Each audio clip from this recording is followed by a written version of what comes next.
Yes, sir. Okay. Good morning, everyone, and welcome to this session on what Chinmaya has already mentioned, Rule 11 UAE and slump sales. It's something which I personally believe is an area of practice where clients tend to keep on coming to us for advice, and it's good that we are having this session today. Chinmaya is, of course, well known to us, together with Sindhu. I will just hand off to Ravi to continue the introduction, and we hope that more members join. It's probably just that they're just not aware at the moment. Over to you, Ravi. Yeah. Hi, good morning, everyone. Today it's my privilege to introduce the speakers. We all know Chinmay has been with us and educating us. He is basically a company secretary, a forensic auditor, a registered valuer, a practicing chartered accountant, and also a member of Forensic Auditors Society and a member of FEW social philanthropic groups. And he is a partner in Guru and Jana, a firm with over 400 team members. And he heads this consulting division, and he's also in charge of Mysore branch, which is just started off late. He was with the M&A team of PwC, and is a regular speaker on various forums on the topics of valuation and tax and regulatory matters. He is a valuation course curator in online platforms for professionals in finance space, and a frequent speaker in various institutes like ICI, ICSI, IDEALS, IIBs, and Bangalore Value in our association. And also he's given a lot of publications in various journals. That's Chinmay to you. So now it's today a privilege to introduce Sindhu Hegde, a practicing chartered accountant. She has 14 years of experience as a CA. She's also a registered valuer, and she has also done her IFRS from ACCA. And she's also presently working with Guru and Jana, and she leads this valuation team. And between September 14 to January 20, she was an entrepreneur, and she has also headed southern region of Airport Services Authority of India as a finance head, PP Finance.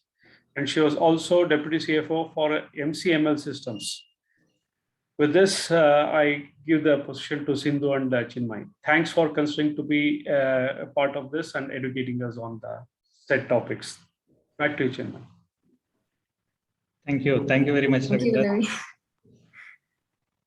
Thank you, Abraham, also for the initial start over.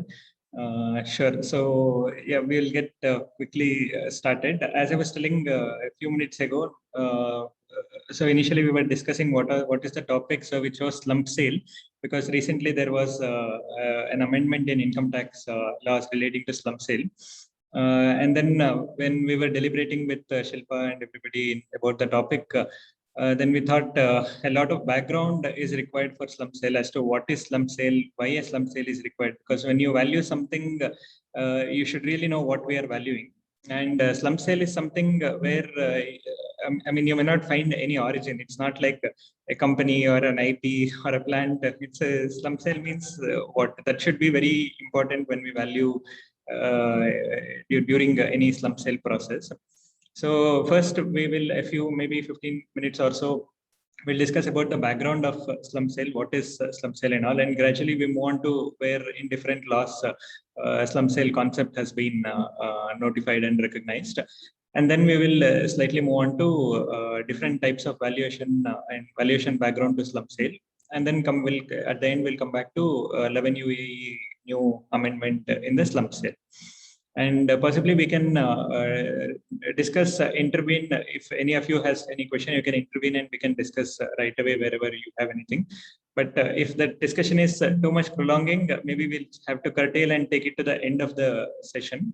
But any questions here and there, please unmute yourself and shoot out. That's absolutely fine. So in this context, we're just starting the session. So titled as slump sale in its entirety and valuation perspective. So first let us understand slump sale in entirety and then from valuation perspective. So this is the contents in the same flow as I told. Maybe we can move on to next slide. Yeah, so these are generally the modes of restructuring, what all would be available. firstly classified into two, M&A and others. In M&A, mergers, demergers. If two companies are coming in together, merger and demerger is splitting into different things. Business acquisition and share acquisition. So if you see here, business acquisition, share acquisition is A in the M&A, and M is mergers and demergers. In merger, forward, reverse merger comes, and in business acquisition, now we're talking about how a business can be acquired. As I said, in A, business acquisition, share acquisition. In case of share acquisition, companies, the transaction is above the company level, which is shares will be transferred and nothing to do with the company. Company's form will be intact. But in business acquisition, may or may not be the entire company can be taken over. A part of the company can be taken over, or a full company can be taken over. It's about what we're talking about is a business. Though this all seems very, very self-explanatory and simple, but still, please always think all of these deliberations, what we are having today, from valuation context, because many adjustments could be required from the valuation context in a slump sale. So when I'm looking at valuing an instrument, equity share or something in a share acquisition, that is totally different than when I'm looking at a business acquisition, which is a subpart of a company. So things like some of the discounts you want to give, it may be different for a share equity instrument versus a business, and some risk factors could be different. And also in many times, for instance, especially in the context, when we think in the context of IP valuation, this will be more clearer, because when we value IP, let's say we are valuing a business customer contract. At that time, for whatever revenue is there, we will start giving the charge out rates. If we are following MEM, multi-period excess earning method, we'll start giving charge outs for different class of assets. There we'll realize that value for a company will come from maybe assets, and then maybe HR, human resources, like this customer contract or any other IP or software codes, brand, and in general goodwill itself. So all of these will contribute value to, let's say, company, or let's say shares. But in case of business, all these may or may not be there. We generally tend to assume when a slump sale is there, or when a business acquisition is happening, we generally tend to assume that everything is getting transferred. But it is very important to get back to client and check what exactly business acquisition means you are meaning. Or much better, what generally we do is ask for a business transfer agreement, and then go through the business transfer agreement as to what exactly they mean slump sale.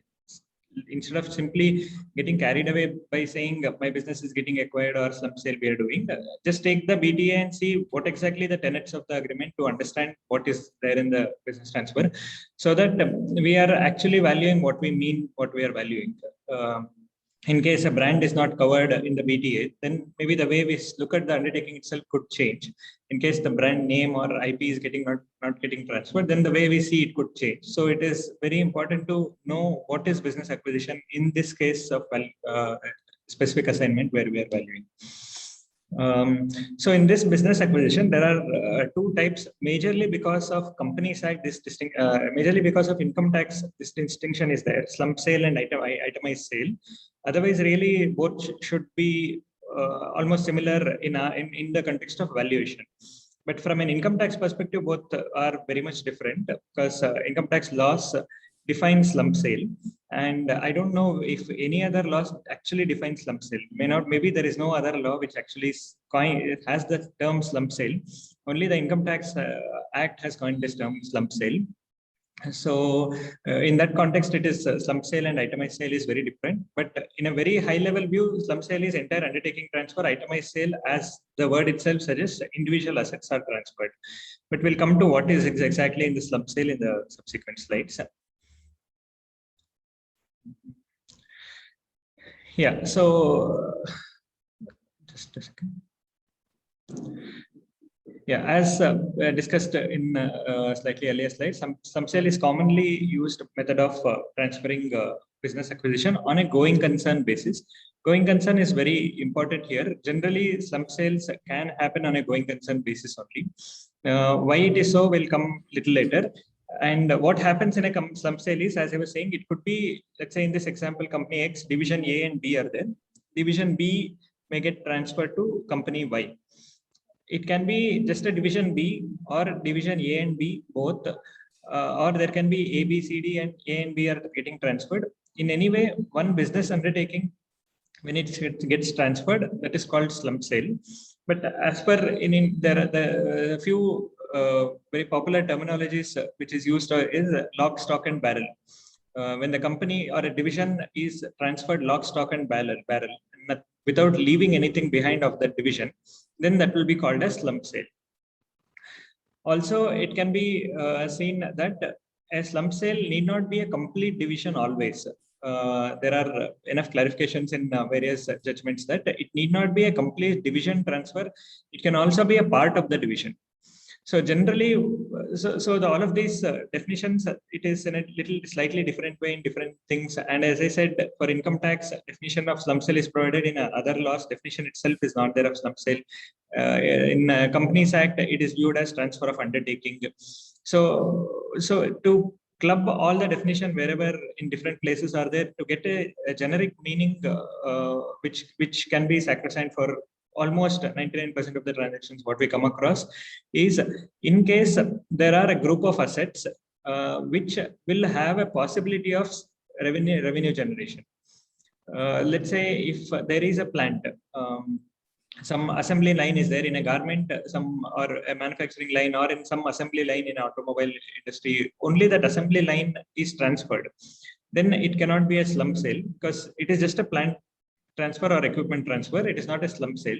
But along with that assembly line, if the if the factory laborers, employees who are there in the factory gets added, mostly it would get the color of slump sale because you can do the manufacture on its own.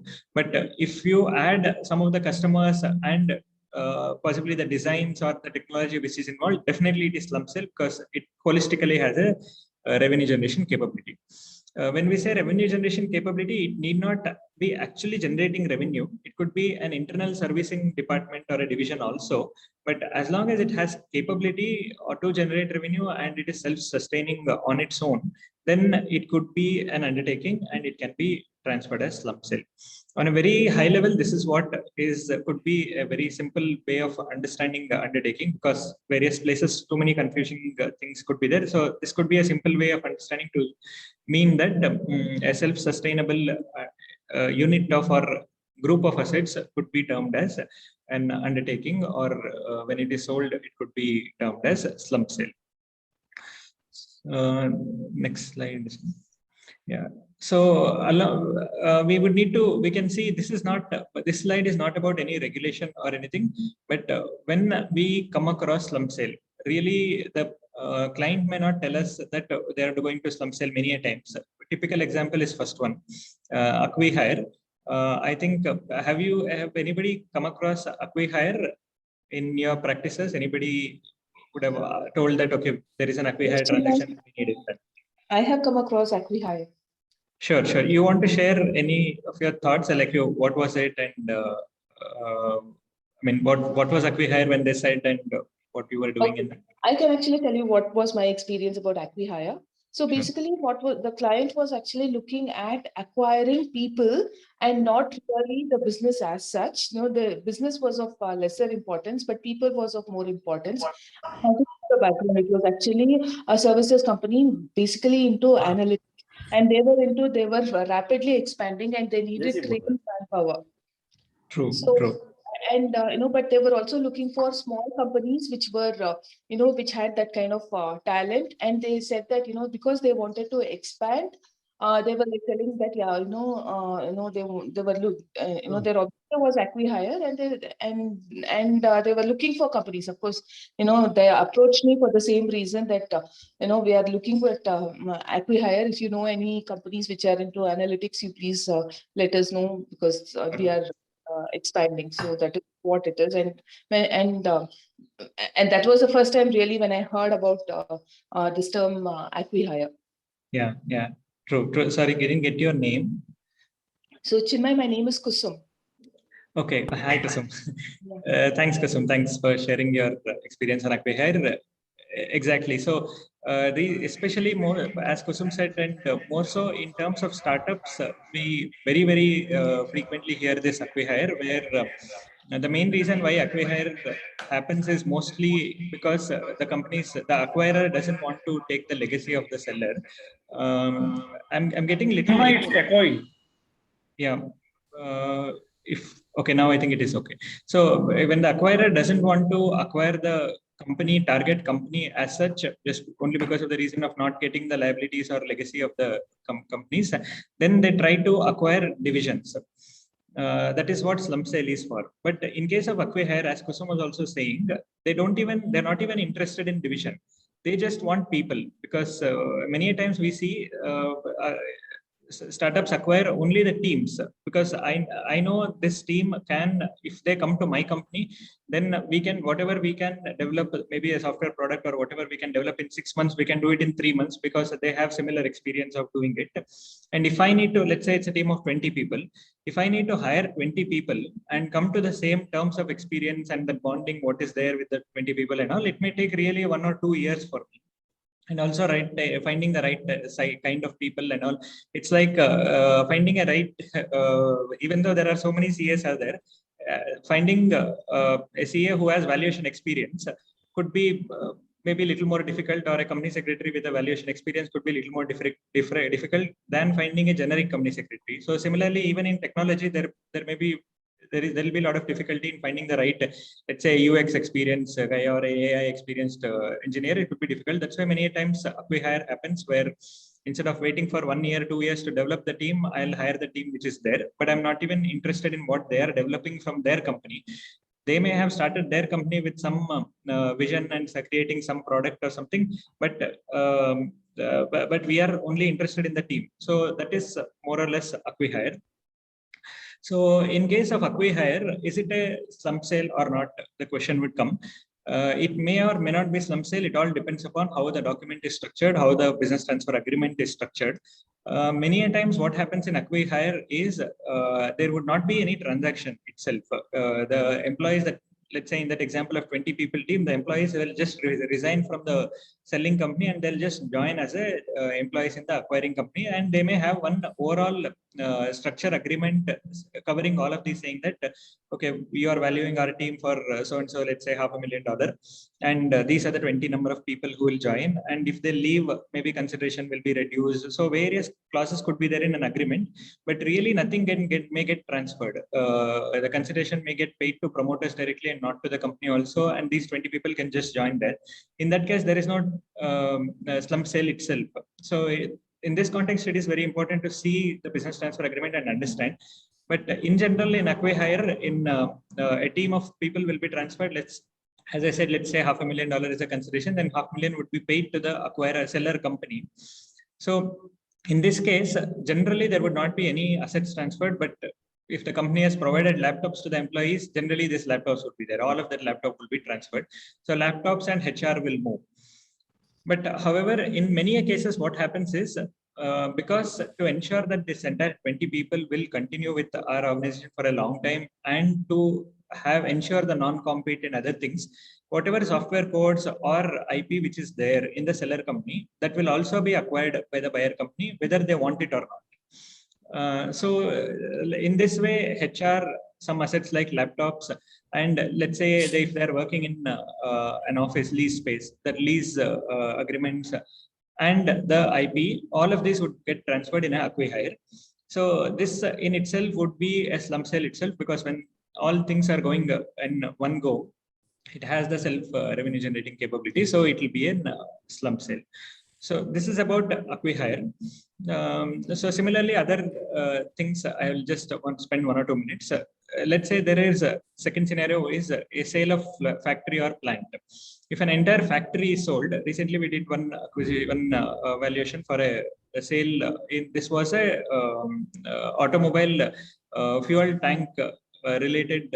I mean, some assembly line they do in relation to it for all the Ford and TVS and for many other companies. They provide this fuel tank related assembly line functioning. So entire this factory was transferred. They had 2-3 other business, but this factory alone was acquired by an interested buyer.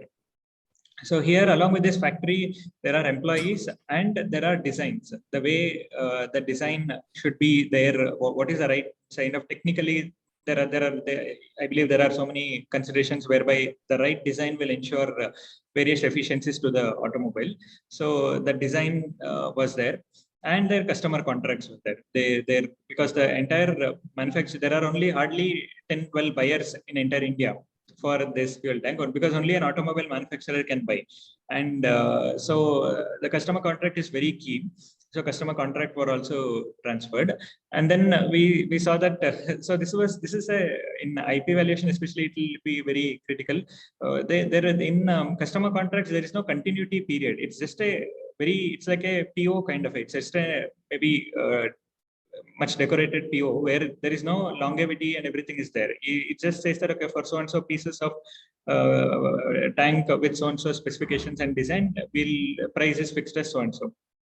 Really, there is no continuity. So there was no customer contract. There can't be any value which comes to customer contract. So we viewed it as customer relationship. So once you change your view from contract to a relationship, a lot more expansion happens in the value. So maybe we'll talk on this little more on PPA when we discuss about PPA in the later slides. But in the context of this slide, if a factory or plant is transferred, that is really a slump sale, and it can be fitted to this. Then asset sale. So this box we are here having it here just to distinguish, as discussed earlier, to distinguish between slump sale and asset sale. So I think by now we are clear with the distinction between slump sale and asset sale. But one key determining factor which distinguishes between the two is how the consideration is determined. If the consideration is determined for different assets separately, let's say the BTA says that for factory plant and machinery, I'll associate 5 lakhs value. For all the team of employees, laborers who are coming, I'll associate 50 lakhs. And for the IP, I'll associate, let's say, 10 crores or something. Then totally, I want to pay 15 crores, 50 lakhs. If something like that kind of arrangement is there, then that is an asset sale. That cannot be slump sale at all, because I'm not viewing that company holistically or undertaking holistically as a business unit, but I'm using that as an individual asset basis. So for this reason, it will take the color of asset sale, but still, can we value it as a business undertaking? Yes, we can still value it as a business undertaking. Only just because of the reason that this BTA provides the split, it may not mean that whether or not we can value it as undertaking or not. Maybe commercially, for whatever reason, it is decided asset-wise valuation can be associated, but as a valuer, can we value as an undertaking or not? We can value it as long as it's a holistically generating revenue. For example, if there are no customer contracts which goes at all with this, and only plant and labor goes along with this, then in such case, really there is no, I mean, the buyer may have their own customers for that. That's from that perspective, they may be buying. But just as plant and laborers, without even having the management team and the customers and the IP and the designing team, there may not be any real value put together. So in that context, it may not be reviewed as slump sale, and we may not be able to value it as an undertaking per se. It could as best be an asset sale itself. But if as I said in the earlier example, if along with plant laborers, designs and teams and customer contracts are transferred, then we can value it as undertaking or a business undertaking. So again, I'm just reiterating, just observe what all assets, liabilities, what is the nature of undertaking which is getting transferred from a BTA preferably, and then see whether it is an asset or it is an undertaking and how best we can value. And then later we should go into regulatory requirement, whether what an income tax law says, what Companies Act says is step 2. But initially, first let us assess as to what exactly it is, and let us understand ourselves. And then we can see whether it is as per income tax, what is it? And then accordingly we can try, because income tax is nowadays a very funny thing, because tax authorities are trying to prescribe everything they feel what can be prescribed and make it much simpler. But actually, sometimes it becomes very funny. Revenue itself is such a funny thing when you really see the way it is defined, and all practically that may not be a fair value. They call itself fair value, revenue, that it's not fair value at all.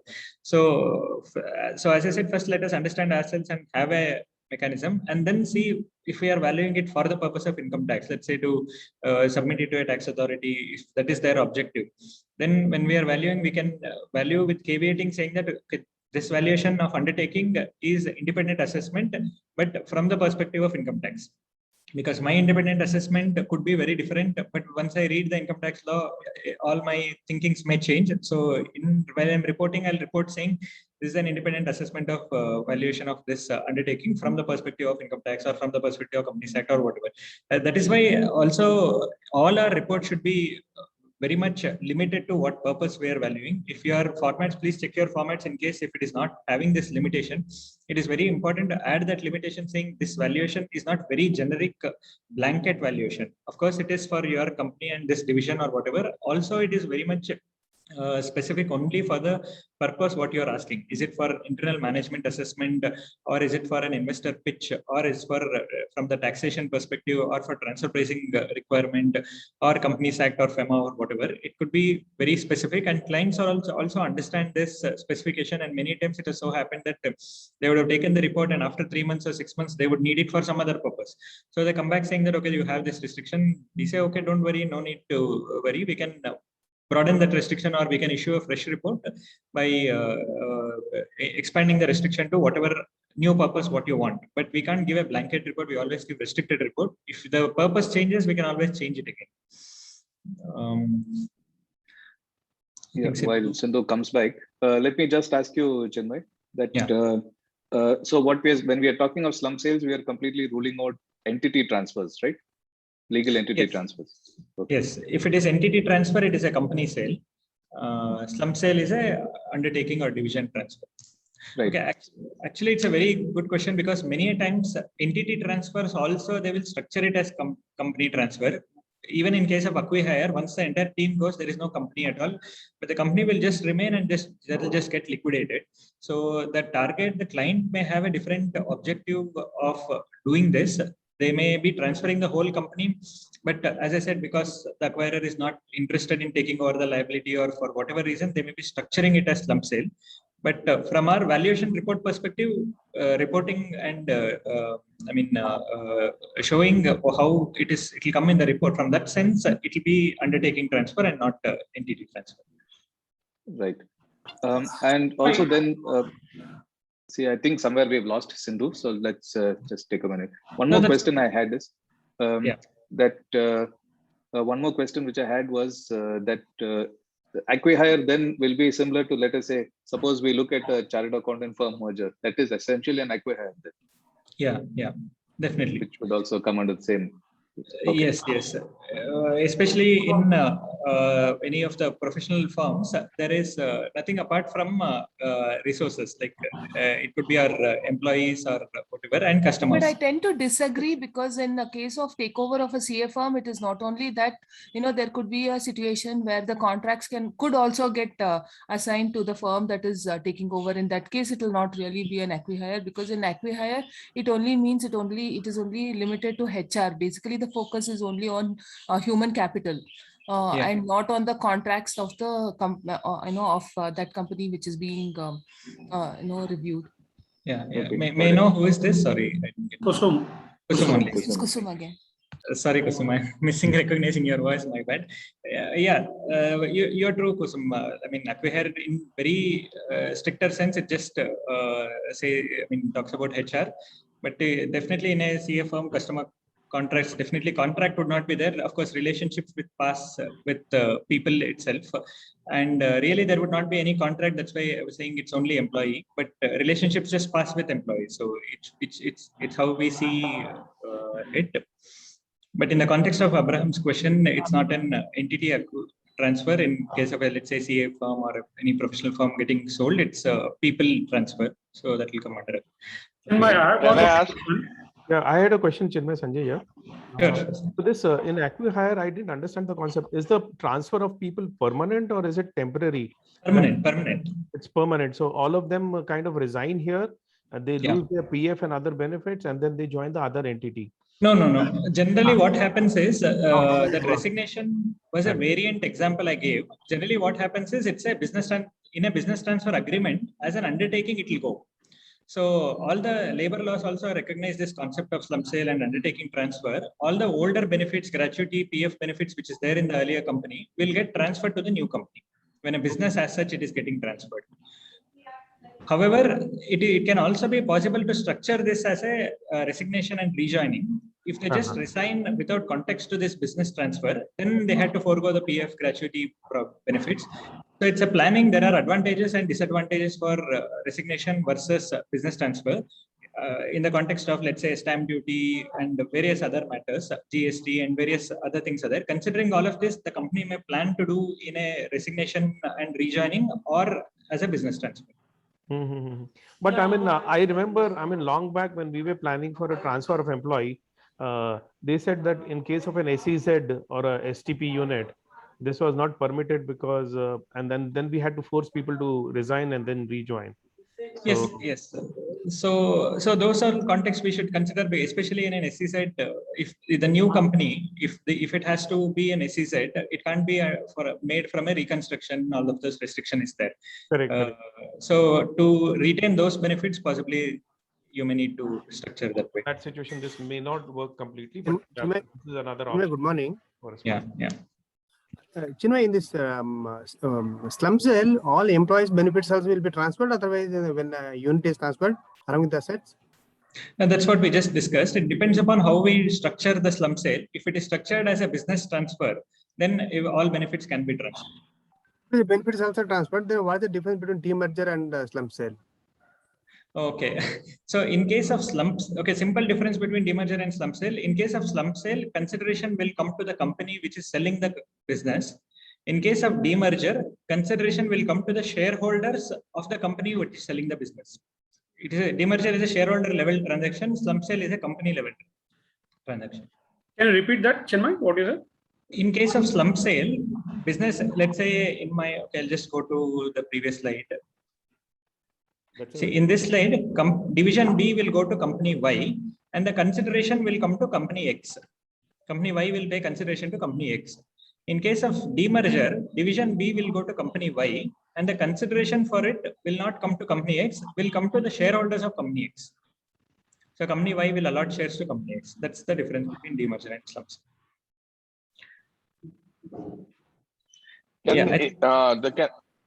In a slump sale, can there be a specific liability also that gets transferred along with assets? Yes. Entire business undertaking, all assets, liabilities, everything can get transferred. Including liability. Yes. Even in debts can be there, bank loans can be there, that can be transferred. Just to add on to what Chinmaya is telling, in a demerger, there will be consideration will usually by way of a swap ratio. The shareholders will end up getting the shares as consideration. Yeah. Maybe Chinmaya, you can add on. Yeah, I didn't want to elaborate because that was out of context. Yeah, basically the consideration will go to the shareholders, and how it is determined is we need to value both the transferor company and transferee company. Both in that example, X and Y will be valued. So not entirely X. In this case, division B of company X will be valued, and company Y as a whole will be valued. And then swap ratio is determined based on, like, let's say if division B is valued 100 and company B is valued also 100, then because division B is going to company Y, 50% of the holding of company Y should come to the shareholders of company X. Because once this 100 goes to company Y already has 100, totally it will become 200. So X was holding something worth of 100 in division B. So it should even hold 100 in company Y. So 50% of company Y shares will be given to the shareholders of X. So post demerger, shareholders of X will hold 100% of division A in company X and 50% of company Y, which has division B and also other value which anyway had before the demerger. So this is in whole of a demerger. Okay, I think Gaurang wants. One small clarity, Chinmaya. In case if there is no division per se in the company, so there is only one business in the company, and if at all, if I am cherry picking the certain assets and liabilities, so and there is no any, hardly a few liability will left at the time of slump sale. So can there be treated as a slump sale, or because if at all, if I'm picking up the certain assets and liability, there is nothing is left in the company, so can still it be treated as a slump sale? Yeah, understood. So there are two aspects in this. One aspect is after the slump sale, whether it is cherry picking or complete division transfer, but whatever way it is after after movement of the division, if nothing is left in the company, then for various other, let's say from income tax and other perspective, there are some issues in categorizing it as slump sale, because some of the interpretations, I'm not a great expert of tax laws and other things, but some of the interpretation that when there are not more than one division, how can it be a division? It's an entire company. While slump sale is movement of a division, as the word itself says, division is two. When there can be two or more, then only there can be a division. Otherwise, it's just one whole thing is there. So there are some arguments or interpretation that some slump sale cannot be possible when there are not more than one division. So that is one aspect of it. I'll come back to this. Specifically on cherry picking, what you mentioned. So as I was saying some time ago, a slump sale, an undertaking has to be on its own holistic. Even though we are cherry picking few assets, but we need to answer the question, whatever assets is picked up, can it constitute as a business unit on its own? Will it have servicing capabilities? Will it have revenue generating capabilities on its own? So if that question is answered, then we can conclude whether it is the cherry picked group is a business undertaking or not. That is one aspect we need to look into it. Other aspect we need to look into it is, if nothing is left out in the company, will it at all be slump sale or not? It is subject to little interpretation, but generally it is understood as it is not possible because it is against the fundamental concept of slump sale itself. Okay. However, practically what happens is another undertaking is created. When it is not there, you can always create in a PTA. So just moving on to the next thing in this investment division. So this is generally we also come across, especially very much in case of a succession planning structure or things like that, where recently we were coming across as a very interesting company. Not many companies would be there in this way, but fortunately this company has reached this very good space. It's a consulting company where they consult into internet space, all the startups and everything. Let's say if Ola wants, when it entered, Uber when it entered, it wants to understand India market, how much occupancy is there for Ola, at that time Taxi for Sure or other companies, how to strategize, what is the unit economics of this. So they give this engagement to this consulting company, and this consulting company will do research on only this. So such kind of research they do. So very quickly they have grown, in a leaps and bounds, the company doesn't have anything, just employees are there. About 150 employees are there as of now. Started from 2 people, now it is some 7-8 years ago. Now some 150 employees are there, and all what they have is cash, because it's like any other professional firms like us. You have employee salary and nothing else at all you need to pay, and you can bill the client whatever let's say McKinsey or Bain can bill, maybe 50% of that you bill. So they're happy enough to come to us because this is an Indian company. This company has much more reach than a McKinsey in terms of grassroots levels. So the quality of the report, the quality of the deliverable is better than them in that context. And also the fees is, let's say if it is 30% of what a McKinsey can charge, then McKinsey may charge, let's say 1 crore rupees for a research, which the cost for us could be just 2 lakh rupees. Maybe 2 employees work for 2 weeks to generate this report. It could be just 2 lakh rupees. So whatever I bill it is, if I can bill 20 lakhs, 30 lakhs, 50 lakhs, or wherever market is there, I can bill that much. So that's the nature of this business. And so what is there in the balance sheet is just cash. And employee anyway will not be there in balance sheet. Nothing else is there in the balance sheet. Like maybe laptops and lease premises is there, but what is very major component is cash. In this, cash in the sense equivalent of cash, mutual fund investments and FDs or whatever. So in this case, now they were elevating the senior level employees to partnership or co-promoters kind of a thing.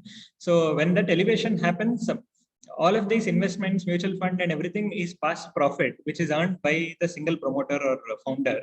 When new other founders, other co-founders or other people are elevated as co-founders and they are, getting the ownership in the company, obviously this past earning should not be belonging to them.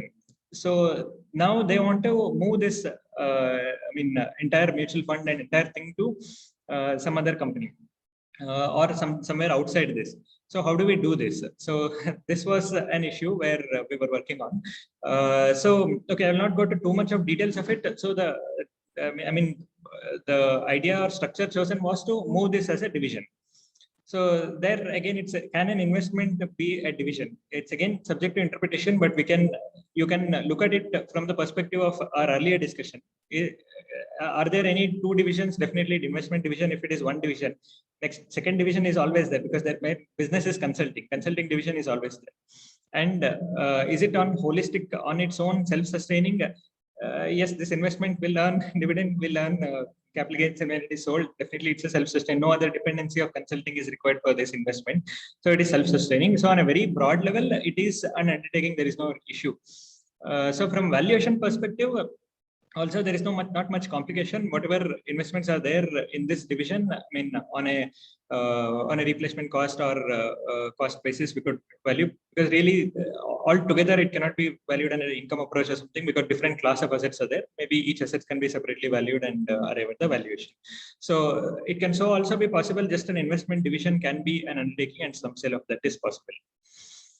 So next one I've covered here is externalization. Externalization is Chinmay, sorry, Amol here. I'm disturbing you in between. Only thing is that in the investment division, that the case study which you have mentioned, how the consideration is paid by the promoters company. So that is an interesting, because in slum sale usually it is paid in cash, and our intention is to move out the cash and equivalent investment out of the existing company. So how it was moved out. In this specific example, we chose demerger because of the same reason. But however, I mean, generally as an investment division, slum sale is possible. But in the very example which I mentioned you, where other co-promoters should not be part of this, in that slum sale doesn't mean anything, because once division goes, again money comes back. So we chose demerger. Not only this, for various other considerations for which demerger was chosen. And other aspect which I've seen is, even in similar thing also, a nominal consideration is always possible. While how to structure that from taxation perspective to make it tax efficient and all is a different thing. But many a times we have seen nominal consideration is also possible in a slump sale. Or, okay, now that we're talking this, there is something called slump exchange that is also there. Maybe in this context, it may be relevant or not, but slump exchange also is possible, where, especially in the case of this investment divisions, where really the other division would not have cash. What happens is, investment division will go to the other company, and that other company will allot shares to the seller company itself. So this way there are three types. So I'll just repeat so that we don't get confused. In slump sale, what happens is, as in my earlier example, division B goes to company Y, and money or consideration will come to company X. In slump exchange, what happens is, division B will go to company Y, and company Y will allot its own shares to company X. So post slump exchange, what happens is, company X has division A, and in place of division B, company X has the shares of company Y. So this would be called as slump exchange. In case of demerger, shareholders of company X will have shares of company Y. In case of slump exchange, company X will have the shares of company Y. So in case of normal slump sale, company X will have division A, and the consideration in cash which is received from company Y would be there. So just thought I'll just share this, or another possibility in case of investment division transfer. Thank you. Yeah. So in slump exchange, you are telling that the company itself, in the example, company X will get the shares of company Y and not the shareholders of company X, right? Yes, correct. But ultimately, is the objective then achieved in the example that you were mentioning? Because what is essentially in this example, it is not achieved. Yeah, essentially, in my understanding, ideally, there should have been a demerger, and the shareholders, much before this elevation happens, there should be a demerger, and the shareholders of company X should be allotted the shares of company Y, and then the elevation should happen. That is when your objective is achieved, correct? Correct. Yeah. Okay, thanks. Sure. I have one question. Yeah. in a slum sale, suppose if a private limited company, it has both assets and liabilities, and it is in existence for 10 years time. Now it wants to sell it to a trust, and the trust is acquiring the business of the entity, private limited company, and the private limited company, even after selling its entire business, it wants to continue as a going concern, entity. In this case, shall we apply these rules, slums, or do we need to transfer entirely the undertaking and company also? No. This is in fact a very fit case for slump sale, because in slump sale the company has to continue. If the company does not continue, there is a risk for slump sale. Okay. Because as I was saying, there should be 2 divisions and more than 1 division. Yeah. I'm glad that you switched on your video. At least we can see for people. Yeah. Thank you. Yeah. So I was talking about externalization. So externalization is a concept, again, more so in the startup environment, it will be there. In simple terms, I will explain in just half a minute or so. So where a company is there in India, let's say a startup is there in India, after a point in time, it feels that, let's say I'm addressing US market. There are various B2B startups. These days, they are only there in US markets. Recently, we got one listing also of one of the Chennai-based startup in Nasdaq Stock Exchange. I'm not getting that name right now. So that is there only in the US market. Majority of their clients is sorry. Freshworks, I think. Freshworks, yeah, Freshworks. So it has its majority of the clients in US. So if we go to the early days of Freshworks, maybe 7-8 years ago, it was a company which is incorporated in India, but gradually they realized, I don't know that in Freshworks case it is a fact or not, but I'm saying generally in these companies, when they started in India and started developing the product and everything. Then possibly one of the promoter will go to US to study the market of US and do the marketing and whatever it is. And then they realize that, okay, US is a much broader or more relevant market for them than in India, and they'll be serving only US market. Maybe in that case, or in case where investors are there in US, generally Y Combinator companies, you may have heard an investor called Y Combinator of US. So that's a classic example where Y Combinator invests only in companies which are there in US, and at best possibly in Asia if it is there in Singapore. So an Indian company, they don't invest. So in that case, or in the case, first example, as I was saying, our customers are only there in US, not in India. And customers also want to have an entity in US because many customers want to deal with US companies, and not overseas companies. So in all of these instances, there would be, even though we are an Indian company, there would be a need to have a company in US. And for various other reasons, transfer pricing and various other reasons, US company would need to become an entrepreneurial entity. That has to become the parent entity, especially in the example of Y Combinator or such investors where there is a need to have an investment only in US companies. Even though India is a starting company, establishing a subsidiary in US will not address the need, and parent itself should be in US. So typically moving a parent company itself from India to US is typically called as externalization. Okay, we are just externalizing ourselves into a US company. That is called as externalization, but in simple terms, it is nothing but an Indian company becoming a US company. So in this cases, many times we see slump sale because what happens is, how do you do an Indian company to US company? I mean, it is practically impossible, or I mean, in one go, it is not possible. We can't just make an Indian company just move that to US. It's I mean, if there is let's say a machinery or something, we can just ship it to US. But a company, how do you move it to US? It's impossible because company is a creation of Indian Companies Act. It's impossible to move. So an entire restructuring is required. We need to see from a various perspectives. How do we move employees? How do we move IP? And various other things is required. But what happens is, in these cases, many times what happens, there will be a new vertical created.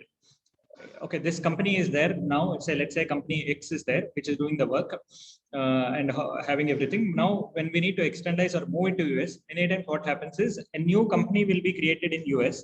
Forgetting what is there in India, a new company will be created in US, and that US company will create a subsidiary in India. And whatever is there in the old Indian company will all be moved to the new subsidiary of US company. So that's how an Indian company becomes a US company. This is one way of doing it. This is not the only way. But when we do in this way, the entire business of this old company will be moved to the new company. So in this case also, many times you see a requirement for valuation under for slump sale. So these were all some cases which we thought of highlighting as to where all possibilities of slump sale and the valuation requirement could come. So now slowly we are moving on. Chinmay, a question in externalization, what you have said. Okay, so suppose the value of the Indian company, suppose 100 as of now. Okay. And the US company which is owning the India entity will acquire, you are saying will acquire the existing Indian companies undertaking. So it would be necessary that the promoters who are owning the present India entity should also own the US entity. Then only this will be achieved. Secondly, the value of the new India entity which is created should be more than 100 only, so that the existing entity can be acquired. Yes, that's true. So a very good observation. There are so many issues surrounding this. First is valuation is the very biggest issue. The second point, what you mentioned, because when something valuable is there in let's say company X and Y, company X valuable thing is there. When we have to move to company Y, obviously the consideration has to be paid. If we pay cash consideration, there is no meaning of movement because nobody will have that much cash to pay to a business what is valued. And if we make it as a share transfer or something, still again indirectly we are moving to the old structure itself. There is no new structure at all. So valuation is a very, very big thing in this. Actually, there is no one right way of doing it. That's why there are different methods in which it is created. And in my view, there is no foolproof structure in this way. Every structure, whatever way we come up with, will have some bit of risk for sure, because essentially we are moving the valuation to a new company. And looking at from the lens of income tax authorities, when any transaction happens, definitely some way or the other income tax should come. It's not that I mean to be very fair to tax authorities, when a restructuring happens, when something moves from one company to other, from the basic very basic provisions of income tax, definitely a tax event should arise. But typically when a structure is made in this way, the entire endeavor would be to avoid income tax. So, and that is the reason all of these things would happen. Otherwise, it will be very simple. Just incorporate one company and buy the shares of this old company.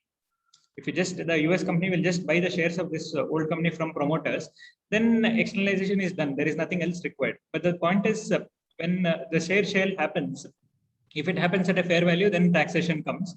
So everything is to avoid or come out of income tax. But there could be some cases where other objective could also be there, but in many cases, tax avoidance could be an objective. So answering your question, definitely value erosion is happening in this company, and that is the reason it does not, maybe from the valuation perspective or a tax perspective, it may not make sense. But the idea is just to come out of income tax, and that's why these things are structured. But there would be many cases where real need also would be there. Okay. Another point is, thinking from income tax perspective, from the bare reading of the law perspective, it is a very clear thing that, okay, tax event should come when there is a restructure or externalization. But a logical thinking perspective, when the company has not even derived any value of it, still it is in a cash burn mode, and real exit is not possible, because when let's say Series A funding happens, really nobody is making any money, because the founder cannot sell his shares. Still he will have the restriction period itself, 3 years or 4 years period. Even if he leaves his employment, forget about selling the shares, even if he goes out of the company, all his shares will be surrendered. The investments will happen in such a way that if a company which was, let's say, just a 10 lakh rupees worth, share capital was put in 1 lakh rupees, and after that some salaries were paid, and let's say we can value it as some 10 lakhs. If some investor comes and values it at 10 crores and puts in money, it is not that logically company's value has become as 10 crore, because nobody is there to buy at 10 crore. People are ready to invest at 10 crore. But the same company, if the promoter says that, okay, my company is 10 crore, this person has invested for 10 crore, I'll sell my 33% stake to you, pay me 3.3 crores. Nobody will pay it because there is no buyer available here. There is no ready buyer available here. Only an investment can happen. People can invest in your company at particular valuation, but really there is no buyer available. So from fundamental valuation perspective itself, really it's a question whether really the value is 10 crores. But reading from income tax perspective, income tax authorities lens, somebody has valued it 10 crores. Now, if you are externalizing and transferring that 10 crores worth to some other company, or this shares if you are transferring to US company, once it is valued at 10 crores, better pay me tax of 3.3 crores if the promoter is transferring his shares to US company. It's a transfer between one individual to a company worth 3.3 crores because there is somebody who is valued at 10 crores. So they are right in asking that, but logically it does not even make sense because really there is nobody who is ready to buy. It's my own company which is buying shares. Unfortunately, Indian tax laws have not matured enough to understand this concept of group transfer. There is no external dilution. I'm not sure to what extent this can be recognized in law also. It is very difficult to recognize also because numerous different types of structures are there. Everything cannot be recognized in tax laws. So when it is not recognized, when we look at from the plain lens of laws, it will become a taxable event. But logically, there should not be any tax because nobody is gaining anything, especially with the 56, 50B and 11UA and everything. There could be a taxation even though people are not gaining anything.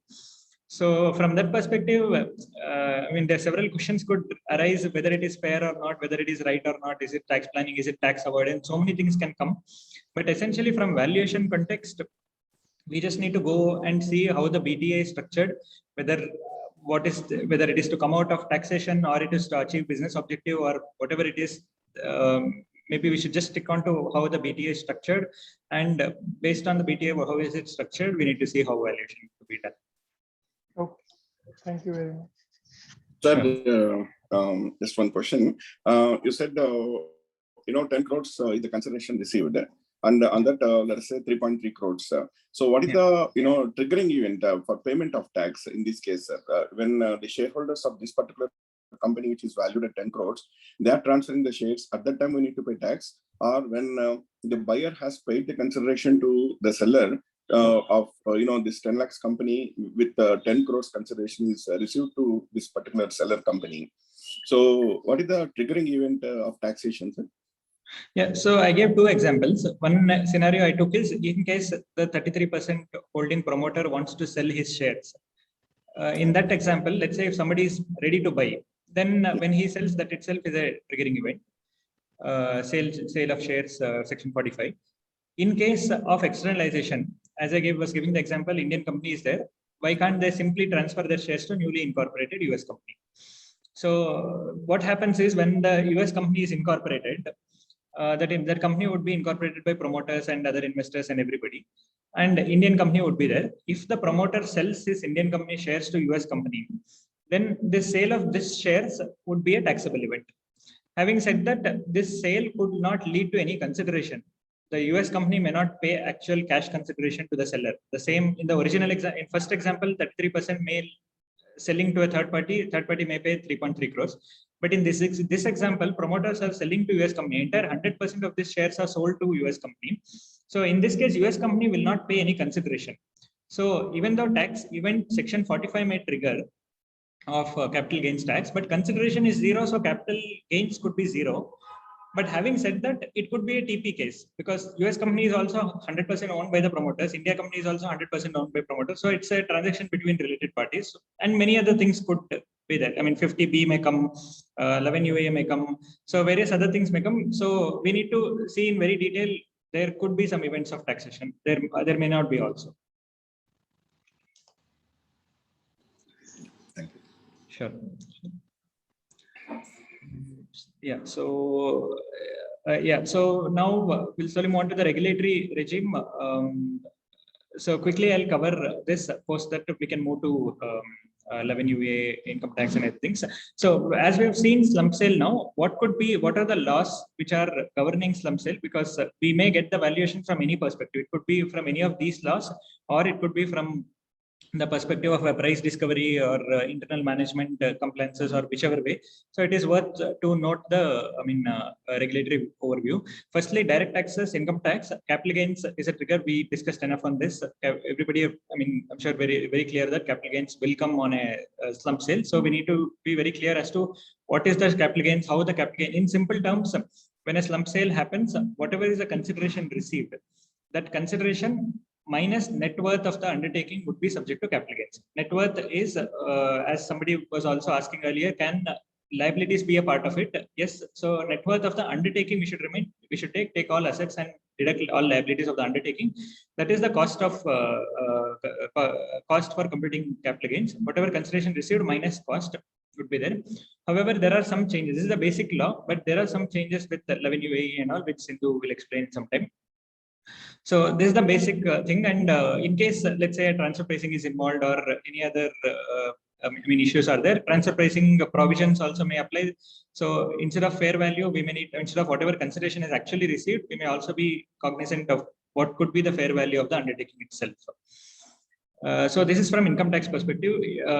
GST perspective, there is no GST for slump sale. There is a specific exemption for slump sale, and also whatever the input credits of the selling division can also be taken over into the buying division. So that's just for your information. And from FEMA perspective, there are no. Actually, it's a very interesting thing. Many cases we have deliberated. Even yesterday, I and Sindhu were deliberating as to how do we treat this under FEMA. Okay, though it is out of context, maybe it is very good to understand this concept of FEMA. Anybody wants to take a clue as to quickly whether slump sale is permissible or not permissible? Can a slump sale be done from Indian company to foreign company? And if yes, is it permissible or not? Anybody want to quick guess? If you have worked practically, maybe you would have evaluated it. Otherwise, also, if anybody wants to just quickly think and share your thoughts. Based on the FDI rules.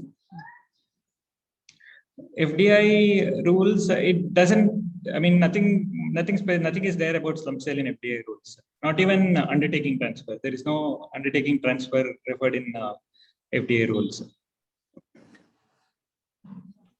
It can't fall under goods and services regulation because either an undertaking cannot be defined as a goods or export. Otherwise, if that regulation applies, then you have a 9-month window for recovery. Correct. So what did you actually do in that case? Yeah. No, it's very interesting. You can't because in capital account transaction, if it is a capital account transaction, then unless expressly allowed, it is prohibited. Correct. Yeah. So just to explain from basics. So in case of FEMA, whenever we see whether it is permissible or not, there are few very basic things we need to logically step by steps we need to think. Firstly, identify who is the buyer, who is the seller, and buyer and seller, who is not resident, who is non-resident. If both are resident, anyways FEMA will apply. If both are non-residents, also most likely FEMA will not apply. Maybe there could be some cases, but generally both are non-residents, FEMA will not apply. Both are residents, it will not apply. If there is one resident, one non-resident, then definitely there is a FEMA issue. And after that, second step, as Kusum pointed out, we need to see whether it is current account transaction or capital account transaction. That classification is very important for any analysis of FEMA. Well, because when for a current account transaction, as Kusum said, if it is expressly prohibited, then it is not allowed. If there is no express prohibition, any current account transaction can be done. Anything for that matter. It's like a golden rule. If it is not expressly prohibited, any current account transaction is permissible. But for a capital account transaction, anything which is specifically allowed only can be done. If it is not specifically mentioned in FEMA as this transaction is allowed, and if it is capital account transaction, then it is not permissible. So then we need to see what is the definition of capital account transaction. The definition, because once we know the definition itself, then we'll know. Let us not,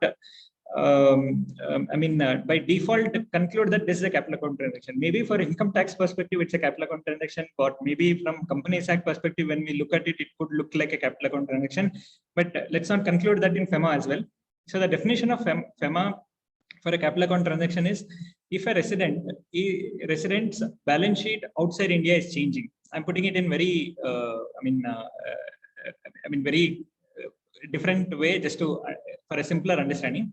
If a resident's balance sheet is changing because of a transaction in foreign balance sheet, if any resident is there, if he can draw up a balance sheet outside India, or his balance sheet or the company's balance sheet outside India, and because of this transaction, the balance sheet changes.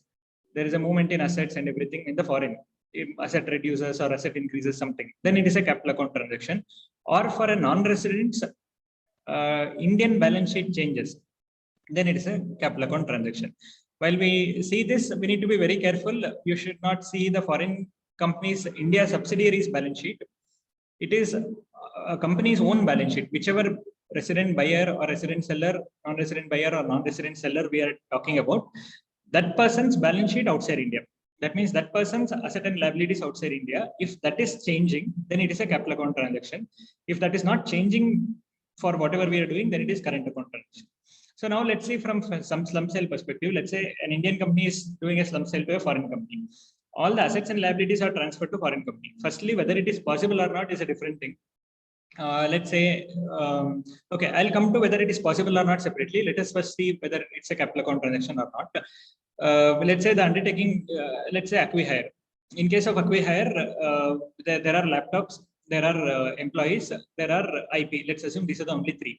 Employee transfer happened. The parent company's balance sheet in India does not change.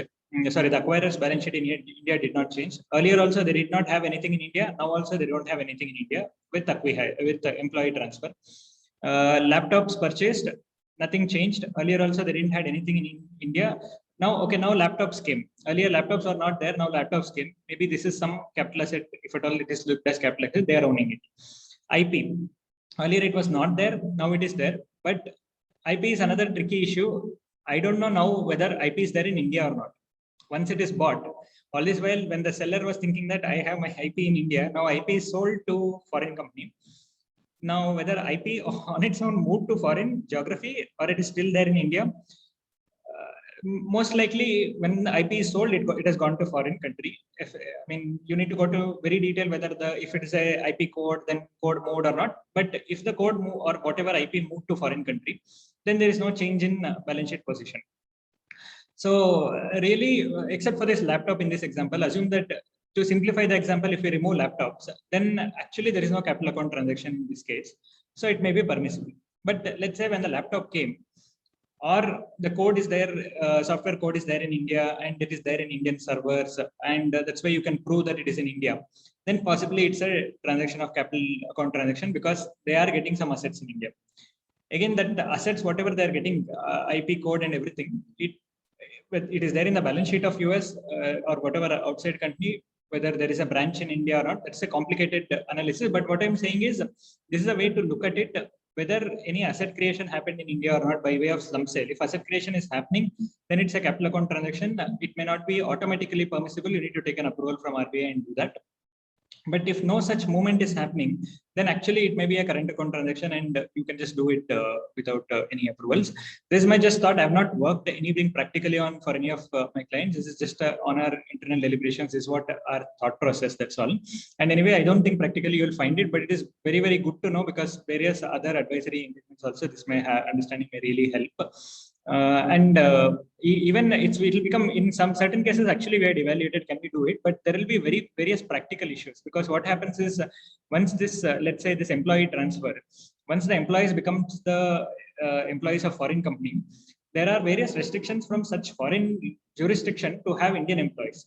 Let's say in US, you can't have an employee who is not working in US, working in US company but not working in US. There are some issues, and from India perspective, these employees, let's say 20 people are there working in India who are employees of, let's say, an incorporation in US, then this 20 people will constitute an permanent establishment for that US company. So all the income of that US company will be subject to tax in India. So all of these complications will come. So generally it is not very easy or not straightforward, but it may be possible at all. Maybe we can structure the transactions as well. It may not be totally prohibited, but these are the things what you need to keep in mind.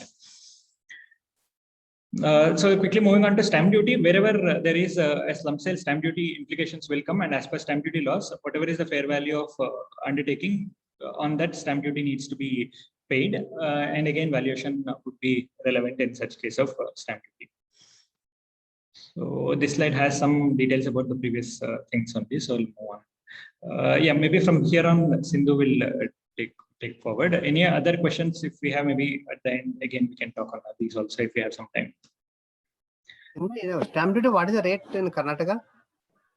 I think it is 6%. I'm not very sure. I think it is 6%. May need to check. 3%, Chinmay. 3%, is it? Okay. 3%. Is it recently we have done on BTA. So 3% we paid. Sure. But the net consideration payable. Yeah, whatever. No, it is it says fair value of assets. So consideration, generally if it's a third-party transaction consideration, but if you are doing for a group valuation, then group transaction, then you need to be a little more careful. If consideration is nominal for any reason, it should be on fair value. It is actually better to check with any legal person on this, because each person actually comes out with a different stamp duty rate, depending on whether delivery is being given as part of the agreement or subsequent to the transaction. So ideally, I don't think it would be right for him to comment on. Yeah, I didn't wanted to elaborate on that because slightly out of context, but actually it is very, especially Karnataka Stamp Act.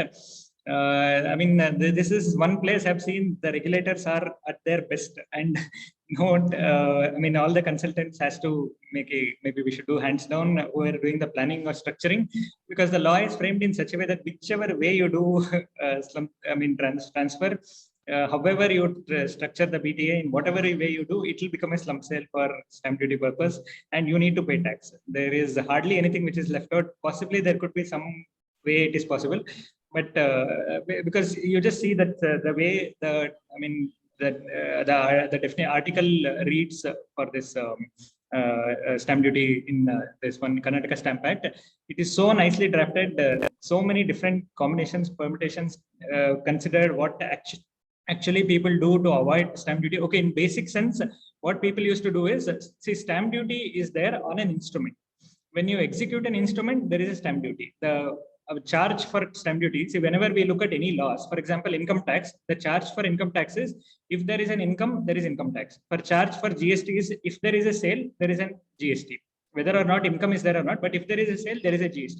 So likewise for stamp duty, if there is an execution of a document, then there is a stamp duty. Whether consideration is there or income is there, transaction is there, nothing is relevant. Whether if there is an execution, then stamp duty is there. And what we are executing, there are different things mentioned. If it's execution of a will, or if it's execution of a share transfer document, or a slump sale document, or incorporation of company, there are different things which we may execute, different documents we may execute. For each document, depending on what document we are executing, stamp duty will be applicable. So now the question is this lump sale, because lump sale as such is not there in stamp duty law. So slump, or even if it is there, we may restructure that in a different way. So a slump sale, the categorization, in what way we will categorize and what is the right stamp duty. So when we look at that, earlier what used to happen is people used to do a business transfer agreement. People used to do agreement to transfer. That means I am agreeing to transfer. I have not yet transferred. Because if for agreement to transfer, there is a different stamp duty, and actual transfer document, there is a different stamp duty. So people used to say that I will agree to transfer and do everything possible. And as long as there is no immovable property, actual transfer may just happen by hand delivery also. Even hand delivery is a right legal way of transferring. Let's say if there are so many laptops, and even lease premises is there, and plant is there, the plant handing over also is a handing over, legal handing over, and there is no really an instrument required to transfer. See, there is a difference between handing over transfer and then instrument execution requirement. See, for a land or an IP, unless an instrument to transfer is executed, there is no transfer. Completion of transfer would not happen. For a land, if an instrument of transfer, sale deed or something is done, and then that is registered, then only a transfer happened. Just by occupation of the land, transfer is not complete. Likewise, even for an IP, for an assignment or an IP transfer agreement to be executed, otherwise transfer is not complete. But for other movable properties, just by handing over, let's say the laptop or mobile, if that is our assets, just by handing over, transfer is possible. So what people used to do is they enter into an agreement to sell, saying that I am agreeing to sell all of these. And on the day of the transaction, pursuant to this agreement to sell, I'm not executing any other document. I'm just giving away my assets to you. So, and you give me cash either by check or whatever, and transfer is complete. We did not execute any document to transfer. We executed to agree to transfer. transfer, but it will not execute to actually transfer the assets. So really, there is nothing on which I need to pay stamp duty was the thing. But Karnataka Stamp Act has modified the legislation as it reads now, as it says that if anything is transferred in whatever mode which does not need an execution, then that is covered as then agreement itself is covered as executory document. So it's a deeming provision that if you do not exercise any other document, and if you just enter into an agreement only, then agreement itself I'll deem that it's an actual transfer, and you need to pay stamp duty on that. So likewise, there are a lot of interpretations possible. Too many things, stamp duty laws have been changed. So maybe we can keep this aside, so otherwise we cannot move further. But this is the overall context of stamp duty on the slump sale. Yes, Sindhu, maybe we can. Yeah. So, Chinmaya, yeah, please. Yeah, just one question, ma'am. This regarding this stamp duty. Do we need to pay stamp duty on the value, fair value, which is arrived by the valuer, or do we need to pay stamp duty on the value as recorded in the books of accounts? So it says fair value. So what is recorded in books is irrelevant, and what is consideration is paid also is irrelevant. It says fair value. However, it does not mandate as to fair value from an independent professional or a CA or a merchant banker. Nothing like that mandatory is there. It just says fair value, but no mandate on how the fair value to be determined. So whatever fair value the company says, that could be a fair value. It is all upon how the stamp duty authorities agrees and we communicate. So generally, we advise to have the valuation report, and all our clients, we advise that you have a fair value report from an independent valuer. Sir. Now, in our example, you said that the 10 lakhs company is sold for 10 crores. Do we need to pay stamp duty on 10 crores or 10 lakhs? Sir? Which example? Where in our earlier example, you said that a company may have. Yeah, in case a company is transferred for 10 crores, that means shares are transferred for 10 crores. The shares of the company would have been transferred for 10 crore consideration. So in that case, on 10 crores, stamp duty is applicable. Yes. Okay. Hi, Sanjay here. In case of this fair value, when you mentioned, correct? There are different methods of doing fair value. One is net asset method, DCF method, and then one is a market multiple. So, when we are doing a transaction from different perspective, we can have different values. Let's say that we are doing price discovery, we may go multiple. When we are doing income tax purposes or FEMA, we can use DCF. And for stamp duty, can we go and say that my fair value is net asset? And obviously, all the three numbers would be different. Correct? Yeah. So do I have a choice to use which method in which situation? Understand. I think this question can be in two ways. One is from a valuer perspective, one is from law perspective. From the law perspective, it only says fair value, and it does not even mandate whether a valuer should do it or not. It's a submission, and to whatever satisfactorily we can explain to the authorities, saying that this is the fair value, that is the fair value. It can be any method, because stamp duty laws does not even specify method, does not even refer to any other laws, because, for example, in some cases of income tax, it refers to wealth tax definition, and FEMA says internationally accepted methodology of fair value of valuation. So likewise, it does not say anything in stamp laws. So it just says fair value. So it is up to us as to how do we satisfy the other party that this is the fair value. So you can see which method is fair to you and adopt. But if Chinmay, in this case, for the purpose of stamp duty, can transaction value be considered to be fair value as long as they are unrelated parties? Yeah, generally it is considered. There is generally valuation also may not be required if it is an unrelated party, and transaction value can be considered. But two points we need to keep in mind. Thinking from stamp duty authorities' perspective, they will really not know whether it is fair value, third-party transaction, or it itself is the complete connects of the transaction, or in any other way consideration is passed. All of that they would not know.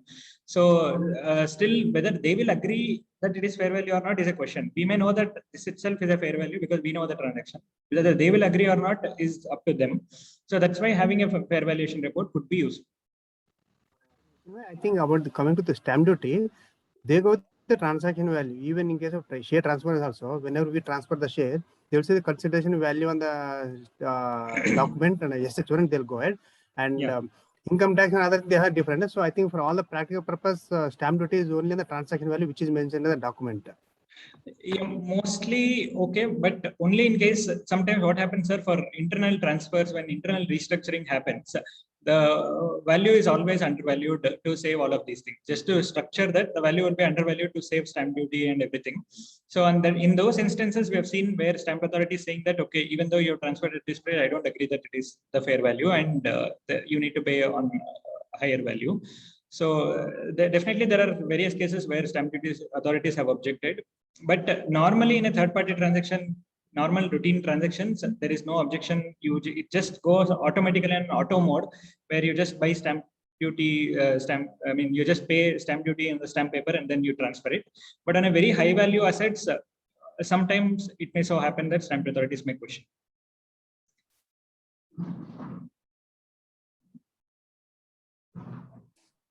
Yeah, maybe we can move on, and any further questions maybe we can take at the end possibly, so that we can cover the other things. One question, last question.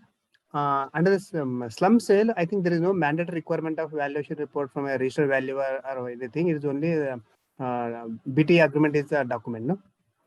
Yeah, slump sale related mostly that, but Sindhu will cover in detail. There are 2-3 methods of valuation. Some things may require CA valuation, which we'll cover in subsequent slides from taxation perspective. Yeah, so Chinmay gave such a holistic view of the entire transaction that it feels very trivial to talk about laws and valuation methodologies. But I think as valuers, we would be interested to know what are the different opportunities that are available for valuation. Even though we see that currently there is nothing much that comes under the purview of a registered valuer, but still, I mean, that is as of now, and we never know what is to be expected going forward.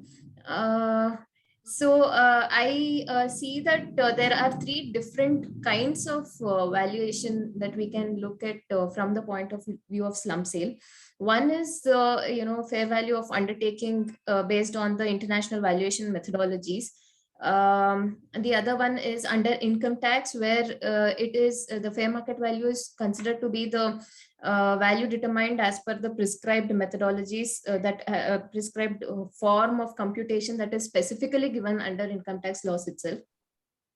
And the other one is, of course, the accounting standards that prescribe a form of valuing when it is a slump sale in particular. It looks at fair valuation of individual assets and liabilities in order to account it in the books of accounts of the buyer. So these are the 3 different kinds of valuation that we come across when there is a transaction of slump sale happening.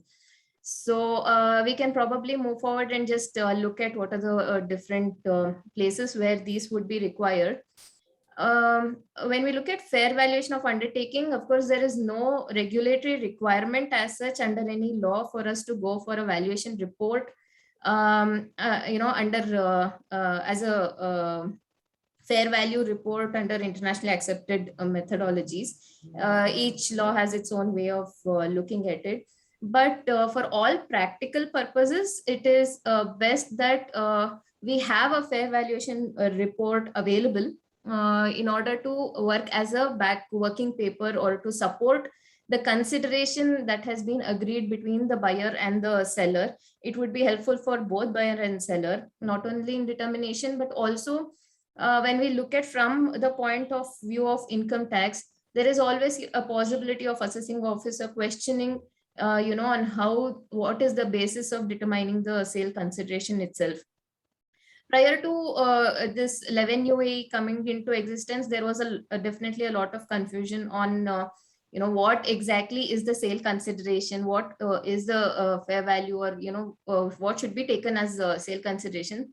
There was a lot of opportunity for a kind of difference of opinion, and this has more or less been sorted by bringing in the law under 11 UAE. However, there are still possibilities of questioning of the consideration. And also from buyer's perspective, there are a lot of general charging sections like 28.4 or 56.210, which may turn out to be a little tricky if there is no proper fair valuation report or fair value valuation that has been undertaken in order to determine this kind of consideration.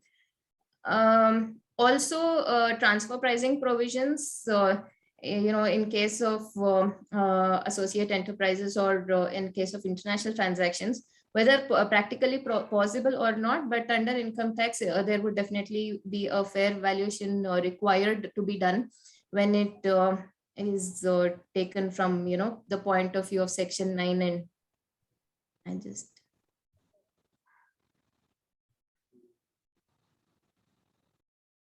Yeah. So when we look at from Section 9 and 11UB, all prescribe a fair valuation report to be taken up. So looking at all these factors, whether actually required or not, it is always best to have a fair valuation done for the undertaking under the accepted methodologies. So there is, of course, probably not a requirement to get into the different approaches or methodologies, as we would all be aware of it. However, in case of an undertaking valuation, it is a very similar case as a private company or any other company valuation. So it may be valued under market approach, cost approach, or income approach, where just that we have to kind of keep in mind that in case we are doing it under any of these approaches, the values or the cash flows, the operational cash flows that we consider would all be pertaining to the undertaking. And of course, the assumptions and the discount applicability and everything is a judgmental factor. But this also has to be kept in mind that it is more so from the point of view of undertaking. The decision on the selection of method and everything is depending on the availability of information and the level of undertaking and the kind of transaction that it is into. So I would quickly move on to the next. Chinmay, if you have anything in between to add on, you can always. Yes, and then nothing much. I think we've covered it. Maybe only the PPA, if you want to take later after closing other things, you just can see. If you feel that. Yeah, I thought it would be better to close with 11 UAE because that is the main topic of discussion, and there may be a little bit of time taken under that. This we could probably come back later as well in case there is any kind of confusion amongst members here. So just to kind of give an idea of what exactly we're talking here is actually it's a very interesting concept, purchase price allocation, where we all know that under slump sale there is a lump sum consideration that is decided upon for a block of assets and liabilities, and when it has to be accounted in the books of the buyer, there is a requirement to individually look at what are the values of assets and liabilities that have come in and look at the fair values of those assets and liabilities as on the acquisition date. So all the accounting standards prescribe how fair valuation has to be undertaken. There is a requirement of fair valuing the consideration itself as on the acquisition date, in the sense that if there are different modes in which the consideration has been paid, there is a requirement that we look at how we bring it to the fair value as on the date of acquiring. And also there is a little bit, it is a kind of, there is a complexity involved in terms of the fact that it is not just the tangible assets and liabilities that have been transferred that is to be looked into, but also to assess and see if there is any intangible element that is involved in the whole transaction. What is the undertaking bringing in as value in terms of an intangible asset? That requires a little bit of a knowledge of the company, getting into depth of understanding what exactly the company does, what is its main source of income and how exactly it functions. So that is actually the complex part of PPA, I feel. To give an example, I think Chinmaya was also mentioning before that there can be units which wherein customer contracts can be a main this thing, where there is a definite period of a contract available that will clearly give us an idea of what is the contractual amount and what would be the for an inflow over a period of time. Or if there is no definitive value associated or a not a definitive period associated with the contract, we can look at, is it customer relationship that is bringing in value to an entity. So looking at all the factors, and very commonly found is technology or IP in a company, which in an undertaking, which when we take over, we may derive value from it. So considering all these aspects, we fair value each individual asset, tangible as well as intangible. And this, when we compare it with the fair value of consideration, whatever is the difference that we see would be considered as goodwill in the books of account. So normally it is very rarely that we find a bargain purchase. It's normally the consideration would definitely cover the value of the assets and liabilities that would have been taken over. So can I just ask one? I'll just, sorry to interrupt, but this is a very practical thing. No? So suppose you have, let us say, an intangible asset, in this case, let's say a brand value, which is valued at a certain amount. Let's say it is at 10 crores. And in actual fact, the brand value has fallen. So it is impaired. Ind AS 36 should apply. So when you record it in the books of the acquirer, it will be recorded at, let's say, 1 crore, which is the brand value, current value. Now, practically, how would you handle this? Would you impair it in the books of the seller and then take it on? Or would you only do it as a part of the bargain purchase so that you get the depreciation on the assets procured? Basically, it is done from the perspective of buyer only. The buyer is the person who actually assesses what is the intangible factor that is coming in order to account it in the books of account.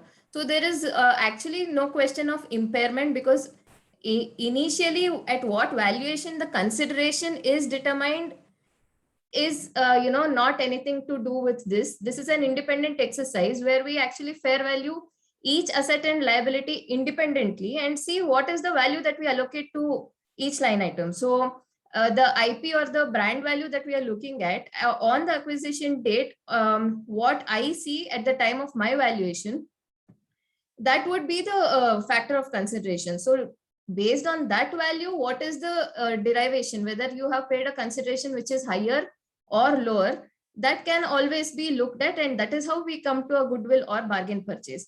But it is nothing to do with the seller's part. Okay, fine.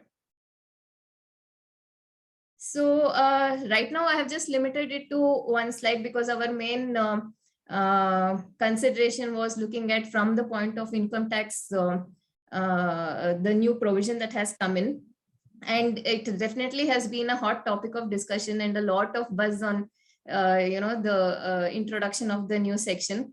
More so because there was a lot of opportunity and opportunity for making use of the kind of no clarity in under income tax in terms of a lot of factors, especially in terms of sale consideration. But now that this law has been, this section has been introduced, it kind of puts to rest all the confusions that were existent. And also there is a little bit of uneasiness or unhappiness in terms of all the the broad level of involvement in terms of the definitions as well as the manner of computation, especially for certain kind of companies, say real estate companies or investment companies. It would be slightly impacted by whatever is the definitions that have been incorporated. So we'll just run through what income tax talks about. So starting with the slump sale definition, section 242C defines slump sale, which says transfer by any means of one or more undertaking for a lump sum consideration without assigning value to individual asset and liability. So here again, there has been a small amendment. It looks very small, but it actually covers a lot of things. Transfer by any means, this part, any means, has been incorporated from it was inserted in April 21. Prior to that, it said transfer by sale. So when it said transfer by sale, there was a lot of opportunity for people to say, when it is an exchange, it may not constitute sale. When it is done in any other manner, it may not be a sale. And that was relating to a bit of confusion in terms of determining the consideration. So bringing in this concept of by any means, they are bringing a whole lot of ways of the sale consideration that was being previously arranged into the purview of law. So transfer is actually defined in the act, and it is very comprehensive, considering all forms of consideration. So in this, what we also see, there are some relevant notes which says that for the purpose of registration or taxation purposes, if there is an individual identification or valuation of assets, that would still not impact in calling it as a slump sale if it is specifically done for a particular purpose. And of course, the definition of undertaking has also been given under income tax, and more or less it is here that slump sale and undertaking is more covered only in income tax, where undertaking says it includes any part of undertaking or a unit or division of an undertaking or a business activity taken as a whole. But there is this part also is very important, where it says it does not include individual assets or liabilities or any combination which is not constituting a business activity. So it is indirectly meaning a slump sale should have a unit or a division which is sustainable and which is able to actually generate a business activity when it is transferred to another entity. So this is what is the slump sale definition as per income tax. So moving on to the charging section. Section 50B is talking about a specific way of computation of capital gains in case of a slump sale. Here it is speaking on how any profits or gains that is earned from a slump sale will result in capital gains. And if it is owned by and held by the assessee for a period of more than 36 months, and then it will be treated as long-term capital gains. There has been no change in this charging section.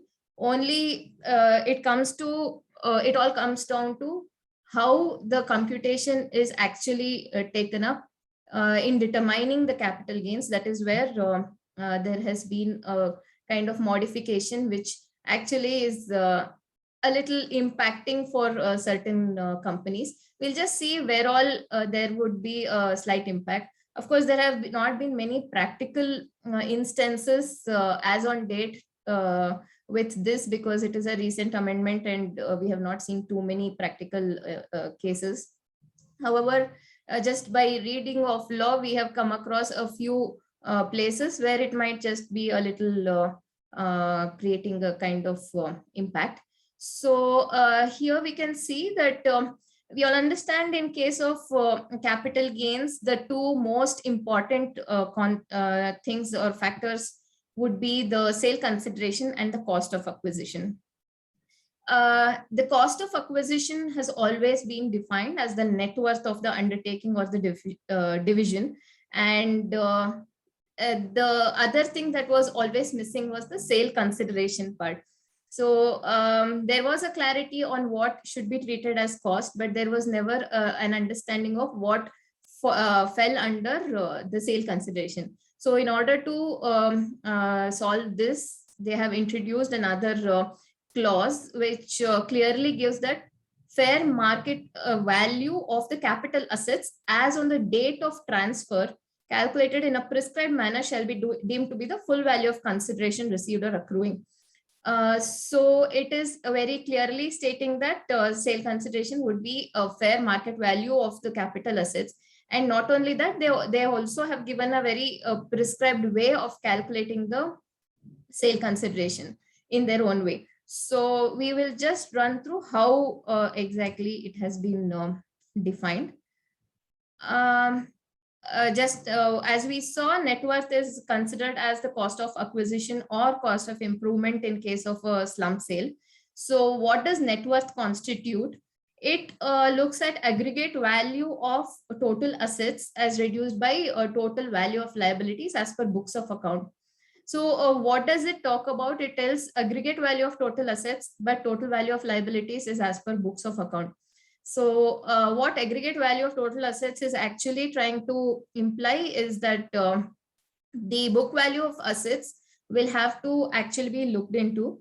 And in case there has been any revaluation of assets that has happened in the books of account, the same is required to be ignored, in the sense the cost of acquisition and the written down value that is determined as per Income Tax Act, that is what would be considered for the constitution of total assets here. Also, in case of all depreciable assets, it is important that we look at the WDV as per Income Tax Act and not whatever is recorded in the books of account. So these are the two main adjustments that we look at in terms of assets, but liabilities would be as per books of account. And this would constitute the cost of acquisition or improvement. And of course, there would be no indexation benefit as such available. Here, there is a requirement for CA certificate only for computing the net worth. There is nowhere else where a specific valuation report is looked at. Maybe RVs have an opportunity only in case of slump exchange, where the buyer can probably hire for issue of shares. Other than that, we don't have a specific requirement for issuing a valuation report anywhere. But in all the cases, companies tend to come to valuers for an independent valuation, more so because of the complications and understanding issues. And auditors also say, in case of PPA and other places, auditors themselves normally suggest to get an independent valuer's report in order to support their accounting in books of account. I have a quick query on this. Where is it actually mentioned that you need a CA certificate? I thought it was just because when I was reading the section, it said as per books of account. Does the rule or anything specify CA certificate? It is there in the section itself. In the section itself. Sindhu, I have one question regarding long-term capital gain, because when the slump sale is made, it is a number of assets are there. There may be some of the assets which doesn't have the 36 months life. Say they might have acquired very recently, and while doing the slump sale, those assets are also being transferred. Here they are not looking at individual assets and liabilities at all. It is only at a lump sum level that they look at, and it is a very blanket provision that it just looks at when the undertaking is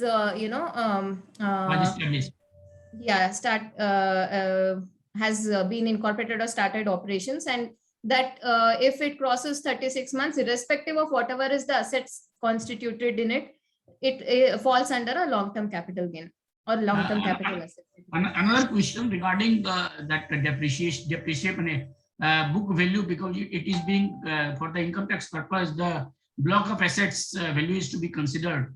Now the income tax assessment of the company selling the unit undertaking is being assessed at the company level, where it might be possible that the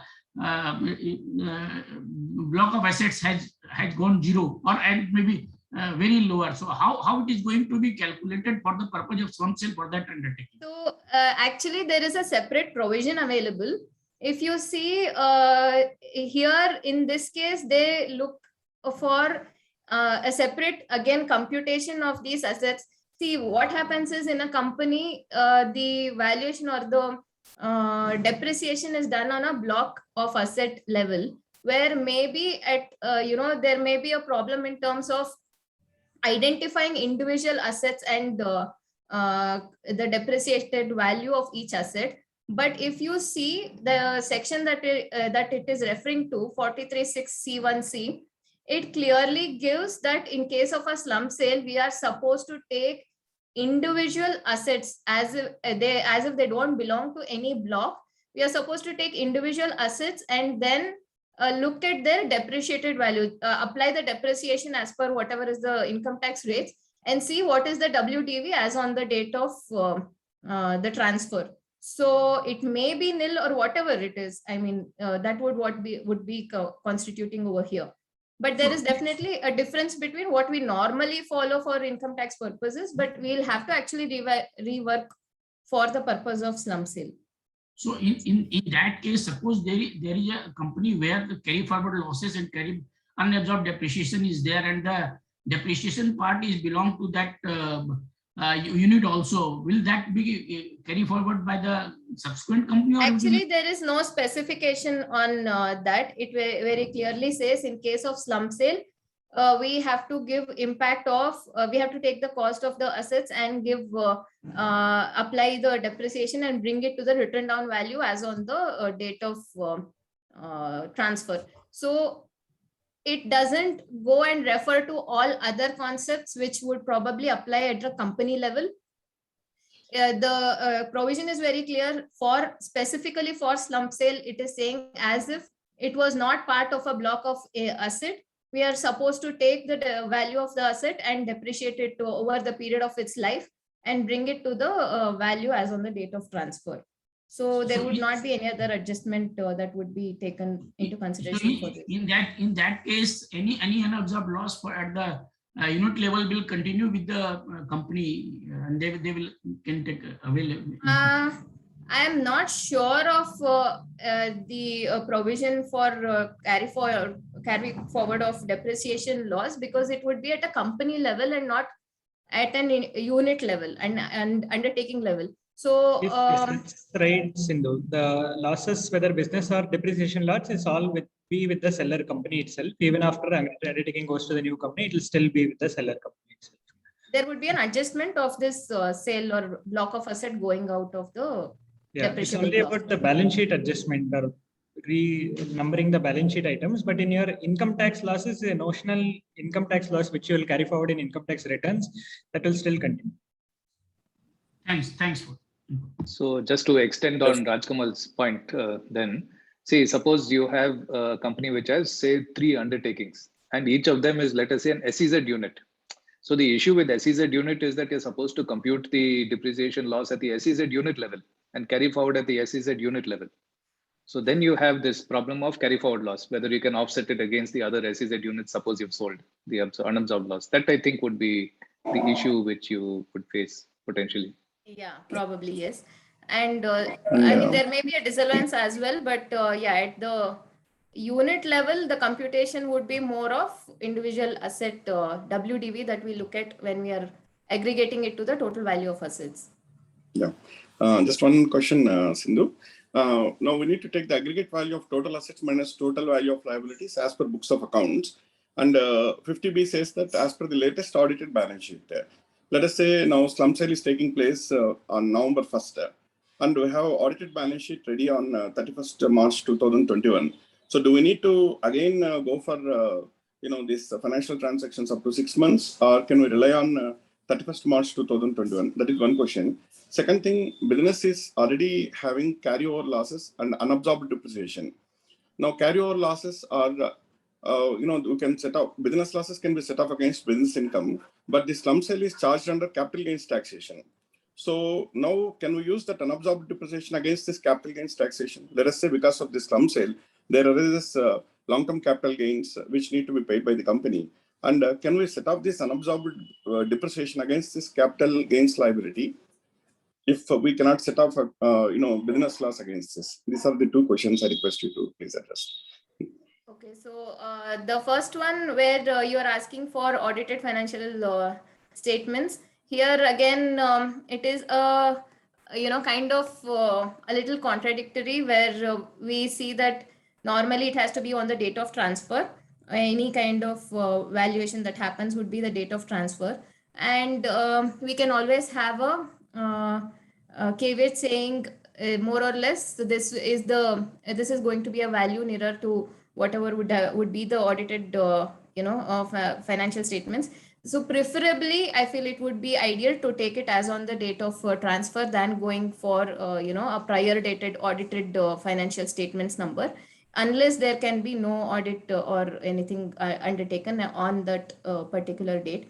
But in case of slump sale, it is more of undertaking related numbers only. So a calculation as on a net worth certificate from a valuer independently valuing as on the date of transfer would be sufficient to cover for the section.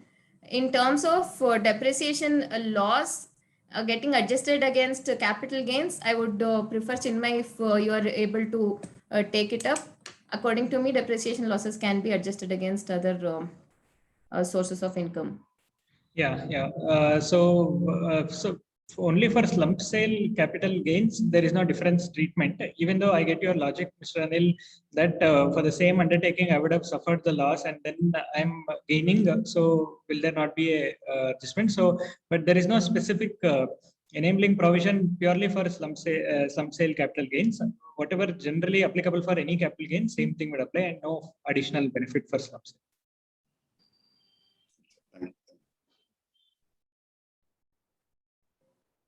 Yeah. So this was on the cost of acquisition or in improvements related computation. This was existing even prior to the amendment. But now we look at what is, as per the new provisions, the full value of consideration that needs to be considered in order to compute the capital gains. So the full value of consideration is considered as the fair market value of the capital assets. And for this, they have given two different ways of looking at the fair market value. And whichever of the two is higher, that is what would be considered as the full value of consideration. So we will just see what exactly they are looking at. So when we see FMV1, the fair market value computation, under the first method, it is more or less looking at the net asset value of the undertaking. So, and the computation is very similar to what we do under 11UA for the equity share, unquoted equity share computation. So here if we go, I'm sure everybody would be aware of 11UA, but the major components or the major impacting items would be as against taking book value of assets and book value of liabilities, we have to look at what is the component or composition of the assets involved. And here, in case there is any immovable property, there are specific assets which fall under property category under this section. And those are to be again undertaken, a separate value as fair market value. So we see that jewelry, artistic works, and immovable property and shares and securities, all these have a specific different way of computation and not merely taking the book value and doing the computation. So this is an impacting factor which was not there before. So a real estate company which has a land may have a problem. An investment company which has shares and securities of other companies will have a problem in terms of looking at the fair market value derived under this method, because the consideration that would have probably been decided may not actually give impact to all these, but still, irrespective of that, income tax looks at valuing all these at fair market value and checking or comparing that with whatever is the consideration that has been fixed. So we'll see what is the composition of fair market value in the second method. Here they are looking to cover all kinds of consideration, all ways of consideration that would have got involved, irrespective of whatever is in the arrangement. So previously, the term sale consideration did not have any idea on what all would constitute. If there is an exchange, there was a possibility, or there was a chance of people trying to ignore the fair value of the shares. But here they have clearly mentioned on what all would constitute the consideration. So looking at these, you can see the value of monetary consideration. And the second one, F, talks about the non-monetary consideration, but of those properties which are actually involved in 11 UA1, just like how we saw in the previous section, jewelry, artistic works, immovable property, shares and securities, all these have to be computed in the manner that Income Tax Act itself has prescribed under 11 UA1.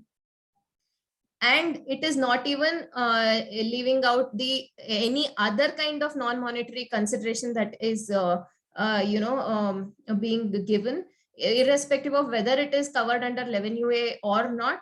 It still has to be looked at what would be the fair market value when it is if it looks at the value that would be fetched in the open market. And this also requires to be supported by a valuation report, which would be obtained from a registered valuer in the concerned field.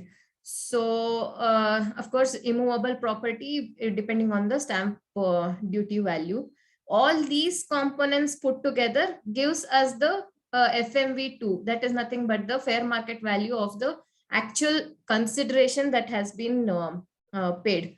So when we compare this FMV1, which was the net asset of value of the entity, and FMV2, which is actually the consideration given, whichever is higher is taken. So if you are paying a lesser amount than whatever was the net asset value or the fair market value of the entity, you end up paying on fair market value, and vice versa. In case the transfer was to a third party and it reasonably covered the value of the company in the consideration itself, then there is of course no impact.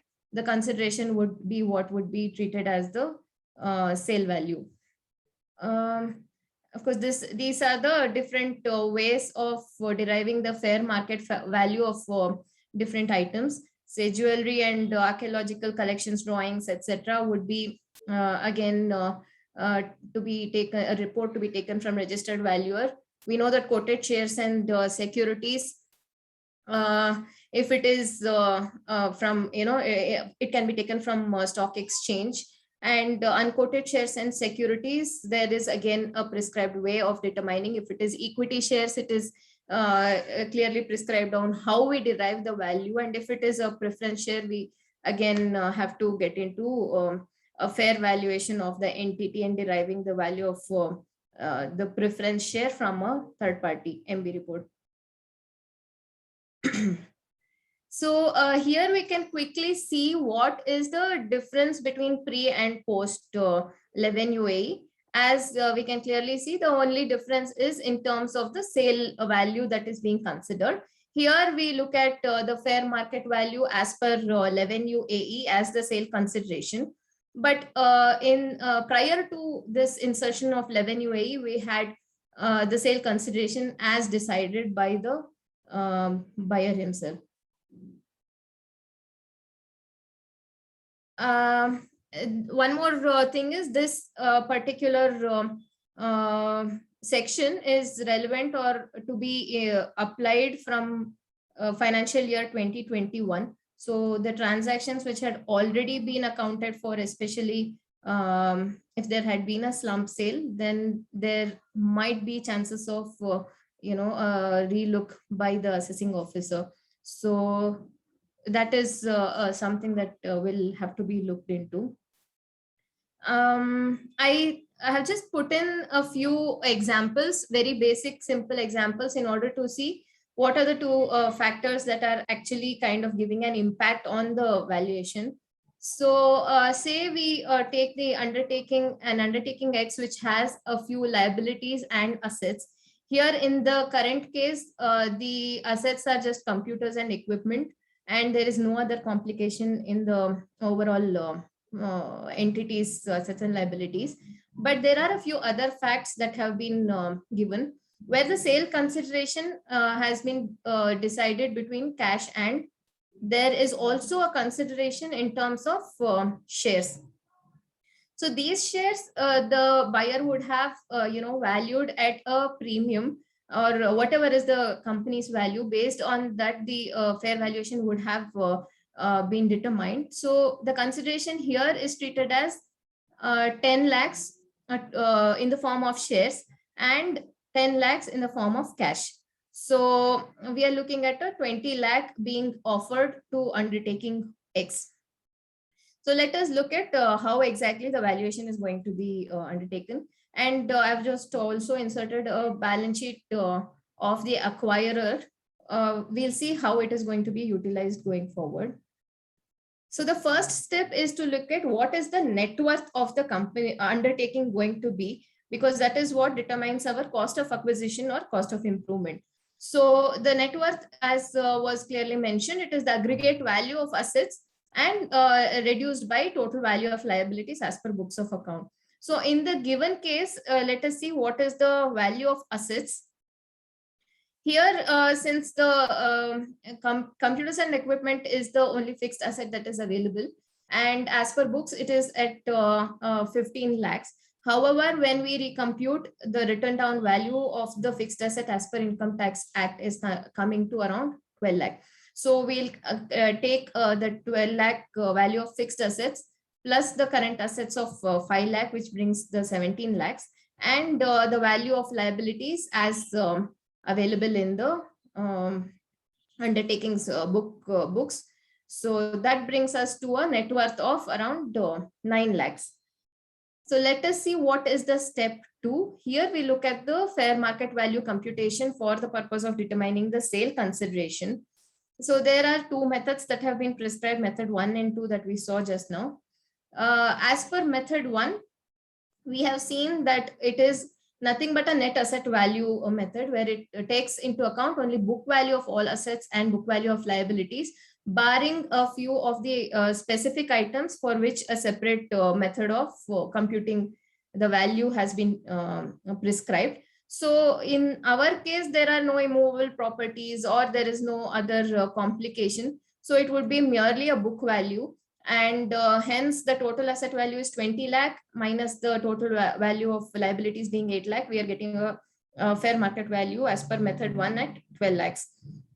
Coming to the second method, it is interesting to see here that when there is a slump exchange happening or a share allocation happening towards consideration, we see that we can clearly see over here the buyer is assessing his shares to be at 50 each. So he thinks that the consideration of 10 lakh has been paid through issue of shares, allotment of 20,000 shares. But if we see the computation of fair market value as per method 2, whatever is prescribed, we see that the value of monetary consideration is, of course, the cash consideration remains same.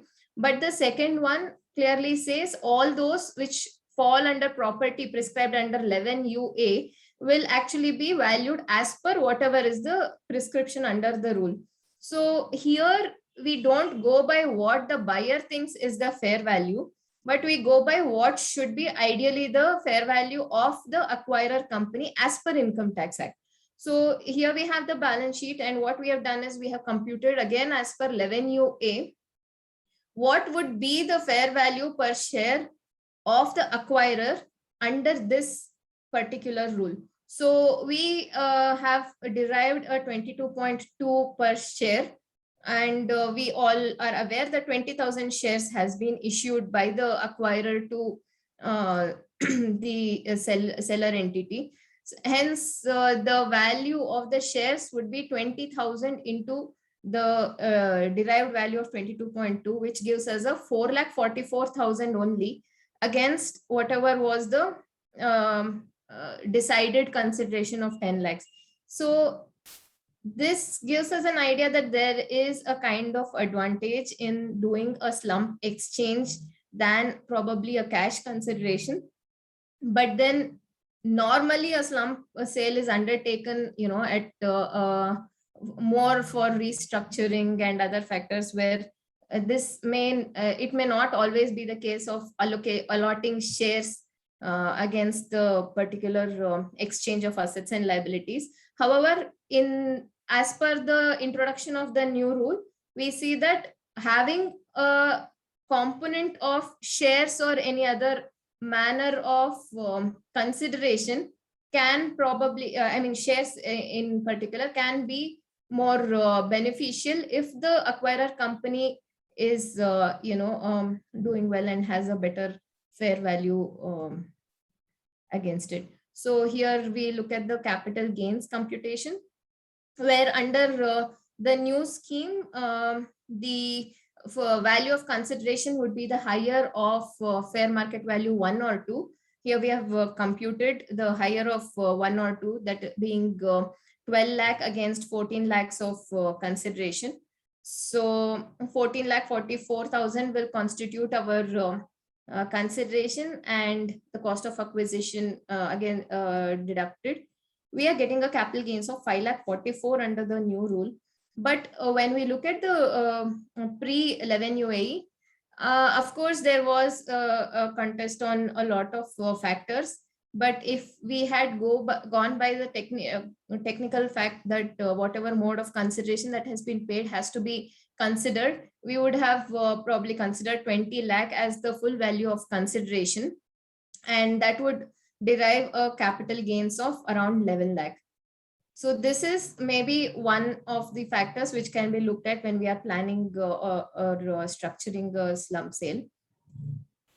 There is another example that I've taken, which is a classic. Probably this will be, mostly the case, and would probably impact, as we discussed, these real estate companies or investment companies, and likewise. So here we have assets and liabilities, but there is an additional fixed asset coming into picture, which is an immovable property, which is a book valued at 12 lakh, but its stamp duty value is around 20 lakhs. So when here there's no share allocation, it's merely a cash consideration. So when we do the same computation, we see that in net worth computation, it is still going to be the book value that we will be considering in case there is no depreciation applicable. So it will still continue to just be WDV, and if there is no depreciation applicable, we will just take the book value. So the computation of net worth would be more of 6 lakh plus 12 lakh plus the current asset of 5 lakh, that giving the value of 23. And we derive a net worth of around 15 lakhs. Again, here, when it comes to FMV computation, we can see that there is an impact being created by the immovable properties stamp duty value, which is kind of more than whatever was the whatever was the value that was reflecting in the books of account. This has resulted in a value which is higher than whatever would have been the net asset value otherwise. And whatever kind of planning we try to do by allocating a very low monetary consideration or any form of consideration towards this exchange or towards this lump sale will not work when we have a component of property which actually will be independently valued. So when we look at this, the new scheme of 11 UAE will turn out to be disadvantageous, and a lot of transactions which were happening merely or purely for tax saving may not continue to happen, so if their balance sheet is not supporting the same. So these were the two instances that I thought would bring out the actual difference between whatever was previously there and what actually has been implemented now, and how it would impact the overall slump sale valuation. So that's it from my side in terms of 11 UAE. In case there are any specific questions, we can always Sindhu, as far as you said for 50B specifically for the person who is having a sale of assets, so it's applicable to seller only. So as a buyer's perspective, there is no as such a requirements to get the valuation as far as section 11 UA is concerned, right? Yeah. Because From buyer's certificate which you said that is applicable only to the sellers only, the form 3CA Yeah, something section like. 50B is applicable to the seller only. It is a seller's, capital gains is a seller's charging tax. So as a valuer's perspective, from buyer's end, is there any opportunity except from the fair value certification? See, there are some charging sections like 56 to 10. We see that whenever there is any kind of consideration that is received, which is not, as per the fair market value, there is a possibility that it gets taxed under that. Or there is another very generic section under 28 under business income, which is 28.4, which just very openly says any other business income or professional income. So under these heads, there is a possibility that the buyer can be brought to a tax. But as far as valuers is concerned, do we have any opportunity like let's say any valuation certificate is required as far as slump sale is concerned from buyer's perspective? See, from buyer's perspective, there is no specific requirement as such. Now that the fair market value is specifically, kind of mentioned over here, what is the fair market value? We see that there should not be any contesting, factor from other sections, because there is a clarity on what is the fair market value for the transaction. So they cannot come and ask for a different value. The only reason for saying that a fair valuation report is better to have is because of the way the assessments happen, where there is a possibility that the assessing officer, merely questions despite having a clear section. Now we have a better, position to support that whatever transaction has happened has gone through appropriate taxation and but in also case from there is a and also from buyer's perspective, purchase price allocation would be required, where in slump sale, as a lump sum consideration would be determined for buyer to acquire, record the assets, different assets, how much value to be recorded as a de facto. It should not be taken whatever it was recorded in seller's book, same value as a de facto we cannot take. There should be an assessment from the buyer's perspective as to what each and every asset constitutes value. For that, purchase price allocation valuation would be required from buyer's perspective. So both can be done by registered valuers, right? As far as PPA is concerned, that is Companies Act requirement. So even registered valuer can be done, and even for fair value working out, again a registered valuer can be done. So there is no as such a role of merchant banker as such specifically in that transaction, right? No. There is no specification on who has to give the report. It has to just be an independent valuer. Okay. As a follow-up to that particular question, we often see that most of the companies that gets acquired are these kind of startups where they do some form of a restructuring, or they just want to make an exit and they want to do it through a slump sale. And what generally sits as an asset is predominantly only employee, where that is a separate issue altogether, whether we can capitalize it or not, which will be like an acqui-hire. And the other thing which will be is the intangible. And most cases we see that if the startup is very knowledgeable, they would have actually gone ahead and done a registration or done something with their trademark or a brand or done something about it. In some cases, it's just too involved in the business, they even forget to do that. So we know that there exists an IP, but there is no documentation around it. They might have sometimes capitalized this, sometimes not capitalized this. Considering that, how do we actually, is there some practical way you actually advise in terms of telling, okay, this is how you need to take it as part of PPA, or how do you substantiate it? This is more in the case where there is actually the major value has been paid towards an IP, which is actually not in a book.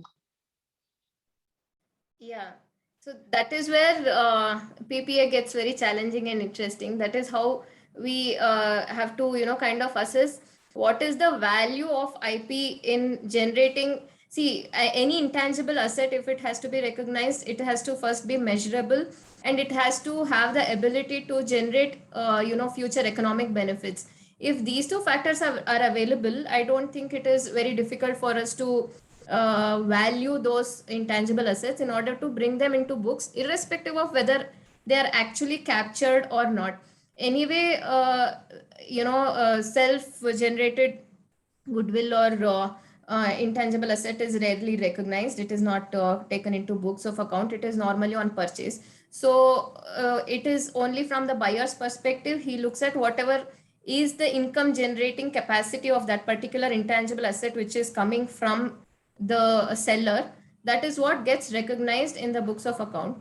And yeah, that is how it is. And it goes under amortization based on whether it has a finite value or an indefinite value.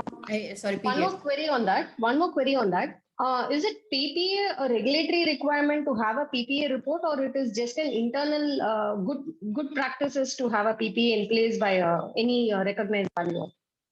So if the auditor is himself able to do the purchase price allocation, there's nothing like it. But what happens is most of the time they go for an independent valuation in order to ensure that all factors are considered and an appropriate report is generated. But it would be more only for internal purposes, and there is no regulatory requirement that there has to be a valuation report that supports the accounting of it. Just But to be on the just to add to that, what Sindhu mentioned, you see, in case of company, see, when we draft our books of accounts, if we have made some transaction, cash transaction, actual transaction, monetary transaction, then there is very easy, whatever monetary transaction has happened, we have accounted.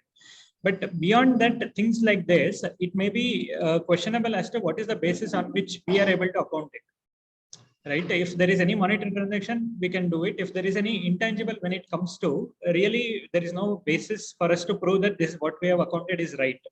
And then the auditor, when they verify, it's their call to accept or otherwise what the company has done it. If let's say in this example, 20 lakhs is the consideration, I will allocate 15 lakhs to assets and 5 lakhs to goodwill. How I have allocated that 15 lakhs, I would not have any basis. The company's accounting team would not have any basis as to, they cannot even explain any way. We can't say that they have a qualified accounting team or a qualified CA is there or whatever. That cannot be a basis technically. So auditor can always question, okay, what is the basis? So when that question comes, always an independent valuer would be the basis. But practically putting, if it is a very small transaction and the company is also not very big, many times auditors also may not give too much stress on it. And that as long as allocation seems logical and within the consideration paid and not too different than what seller had accounted in the books, then they may not question. But if it is a large transaction or a large company, generally, in a large company, generally auditors insist for PPA from an independent valuer report. Thank you so much. That helps. One question is about this bargain purchase. No, how would that get taxed? And consequently, suppose you write up the value of assets, you're claiming higher depreciation. So, any thoughts about that?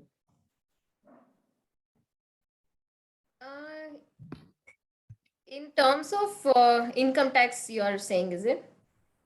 Right, because of the value. Where the net worth would be negative, is that what?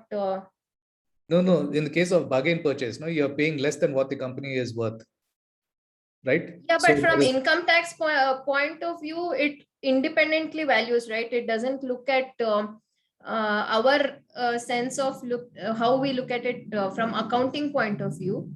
In accounts, we actually look at the fair value of individual asset and liability, and there is more a chance of getting a bargain purchase where the fair value of some of the components may turn out to be higher than whatever is the sale consideration that is fixed. But in income tax, mostly that would not be the case. More so because both the places we are taking net asset value itself as the base, and computation of net worth is also based on net asset value, but here there is only the difference between the two would be the written down value of the asset. So normally, Income Tax Act has a higher rate of depreciation. So net worth turns out to be slightly lower than the book value of the company. So if you see from income tax point of view, rarely you would come across a bargain purchase. Okay. Mr. Abraham, actually adding to it, in the current scenario, if anybody gives a startup shares to a company as consideration, everything would become a bargain purchase under the current 11UA. Because everybody, it will always look the other way around, and it will probably have a heavy capital loss. No. Even if, fair value, we normally don't take negative into consideration. If there is anything that has been allotted and you feel the fair value is negative, it is always zero and not, a negative number. Okay. Right. Thanks for that. Kusum, over to you. Yeah, I have one question. So, in case of a slump sale, as a valuer would possibly want to evaluate either under comparable companies method or comparable transaction method under market approach, and maybe DCF under income approach. So, data relating to this comparable transaction method is actually hard to come by, right? So, one possibly would, as a valuer, one would want to consider evaluating under comparable companies method. But again, the business of comparable companies may not really be comparable to that of the selling company, since usually what happens in a slump sale, the undertaking will be contributing only to the part of a revenue in most cases, and not really to the entire revenue of the seller company. So the question that I really have is, a valuer will actually would want to assign weights, correct, to the comparable companies method, and in my view, I would possibly want to assign a lesser weight to the CCM method and a higher weightage to the DCF method. So is the thought process correct, or should we actually ignore the CCM and then only go for the DCF method? What is your practical experience in this? As far as I see it, it is again the same way that you see for a private company, irrespective of this being just an undertaking. It can be of any size, any value, and it can be functioning, as good as a private company undertaking in any one field. So that way, if you are applying it is all again a judgmental factor, where you see that there is a direct comparable company that can be very much linked or compared to the undertaking's business activity, and if there is a revenue multiple or EBITDA multiple that you can actually apply, then it is again your call on how close the activity is and how relevant that particular multiple has. It is all a concept of relativity. So you take a call based on what exactly is the comparable and how close it is, and based on that you can take a decision whether you would want to give a weightage to both the methods, or you would just prefer going by a DCF. In fact, there may be times where you may feel DCF is not that reliable due to whatever factors, and that may be the reason for you to allocate weight between the two. So it is all a very just to add one example, maybe if we can give an example, maybe it will be clearer more for Kusum. For example, Kusum, let's say one of the case where we handle, it's an e-commerce company which has made itself into, once it is large, easily divisions can be made. So delivery is a separate division altogether for them, and the marketing is a separate division altogether, and actual e-commerce platform running is a different division. In terms of marketing, they provide services, not only their own marketing, but to other companies also they do marketing services. And delivery logistics business, what they have, they also do it to other delivery, other e-commerce companies. So that was one thing we handled recently, where one of these divisions was only e-commerce platform was moved, while the delivery and marketing were retained. So in this case, it was actually we could have the comparables, because e-commerce platform, we can have the comparable transactions for e-commerce platform things. So as Sindhu was saying, maybe division itself can be viewed separately and compare if we have any CCM available. While the issue of availability of comparable companies remains same in this case, as well as the normal companies. Many times we don't file comparable companies for the company entirely as such. That issue remains. And that division alone comparables, many times we make it. Sir, how to So what was identify? the approach you finally followed in that? Did you We do had a the comparable. Yeah, we had the comparable companies for the platform. So we, relied on the comparable company approach itself. And ignored DCF altogether. Yes, or it yes. was a, Honestly, Kusum, DCF, we will get what value we need, right? That's So correct. generally, when comparable company is there, we go by comparable companies. Okay, thank you.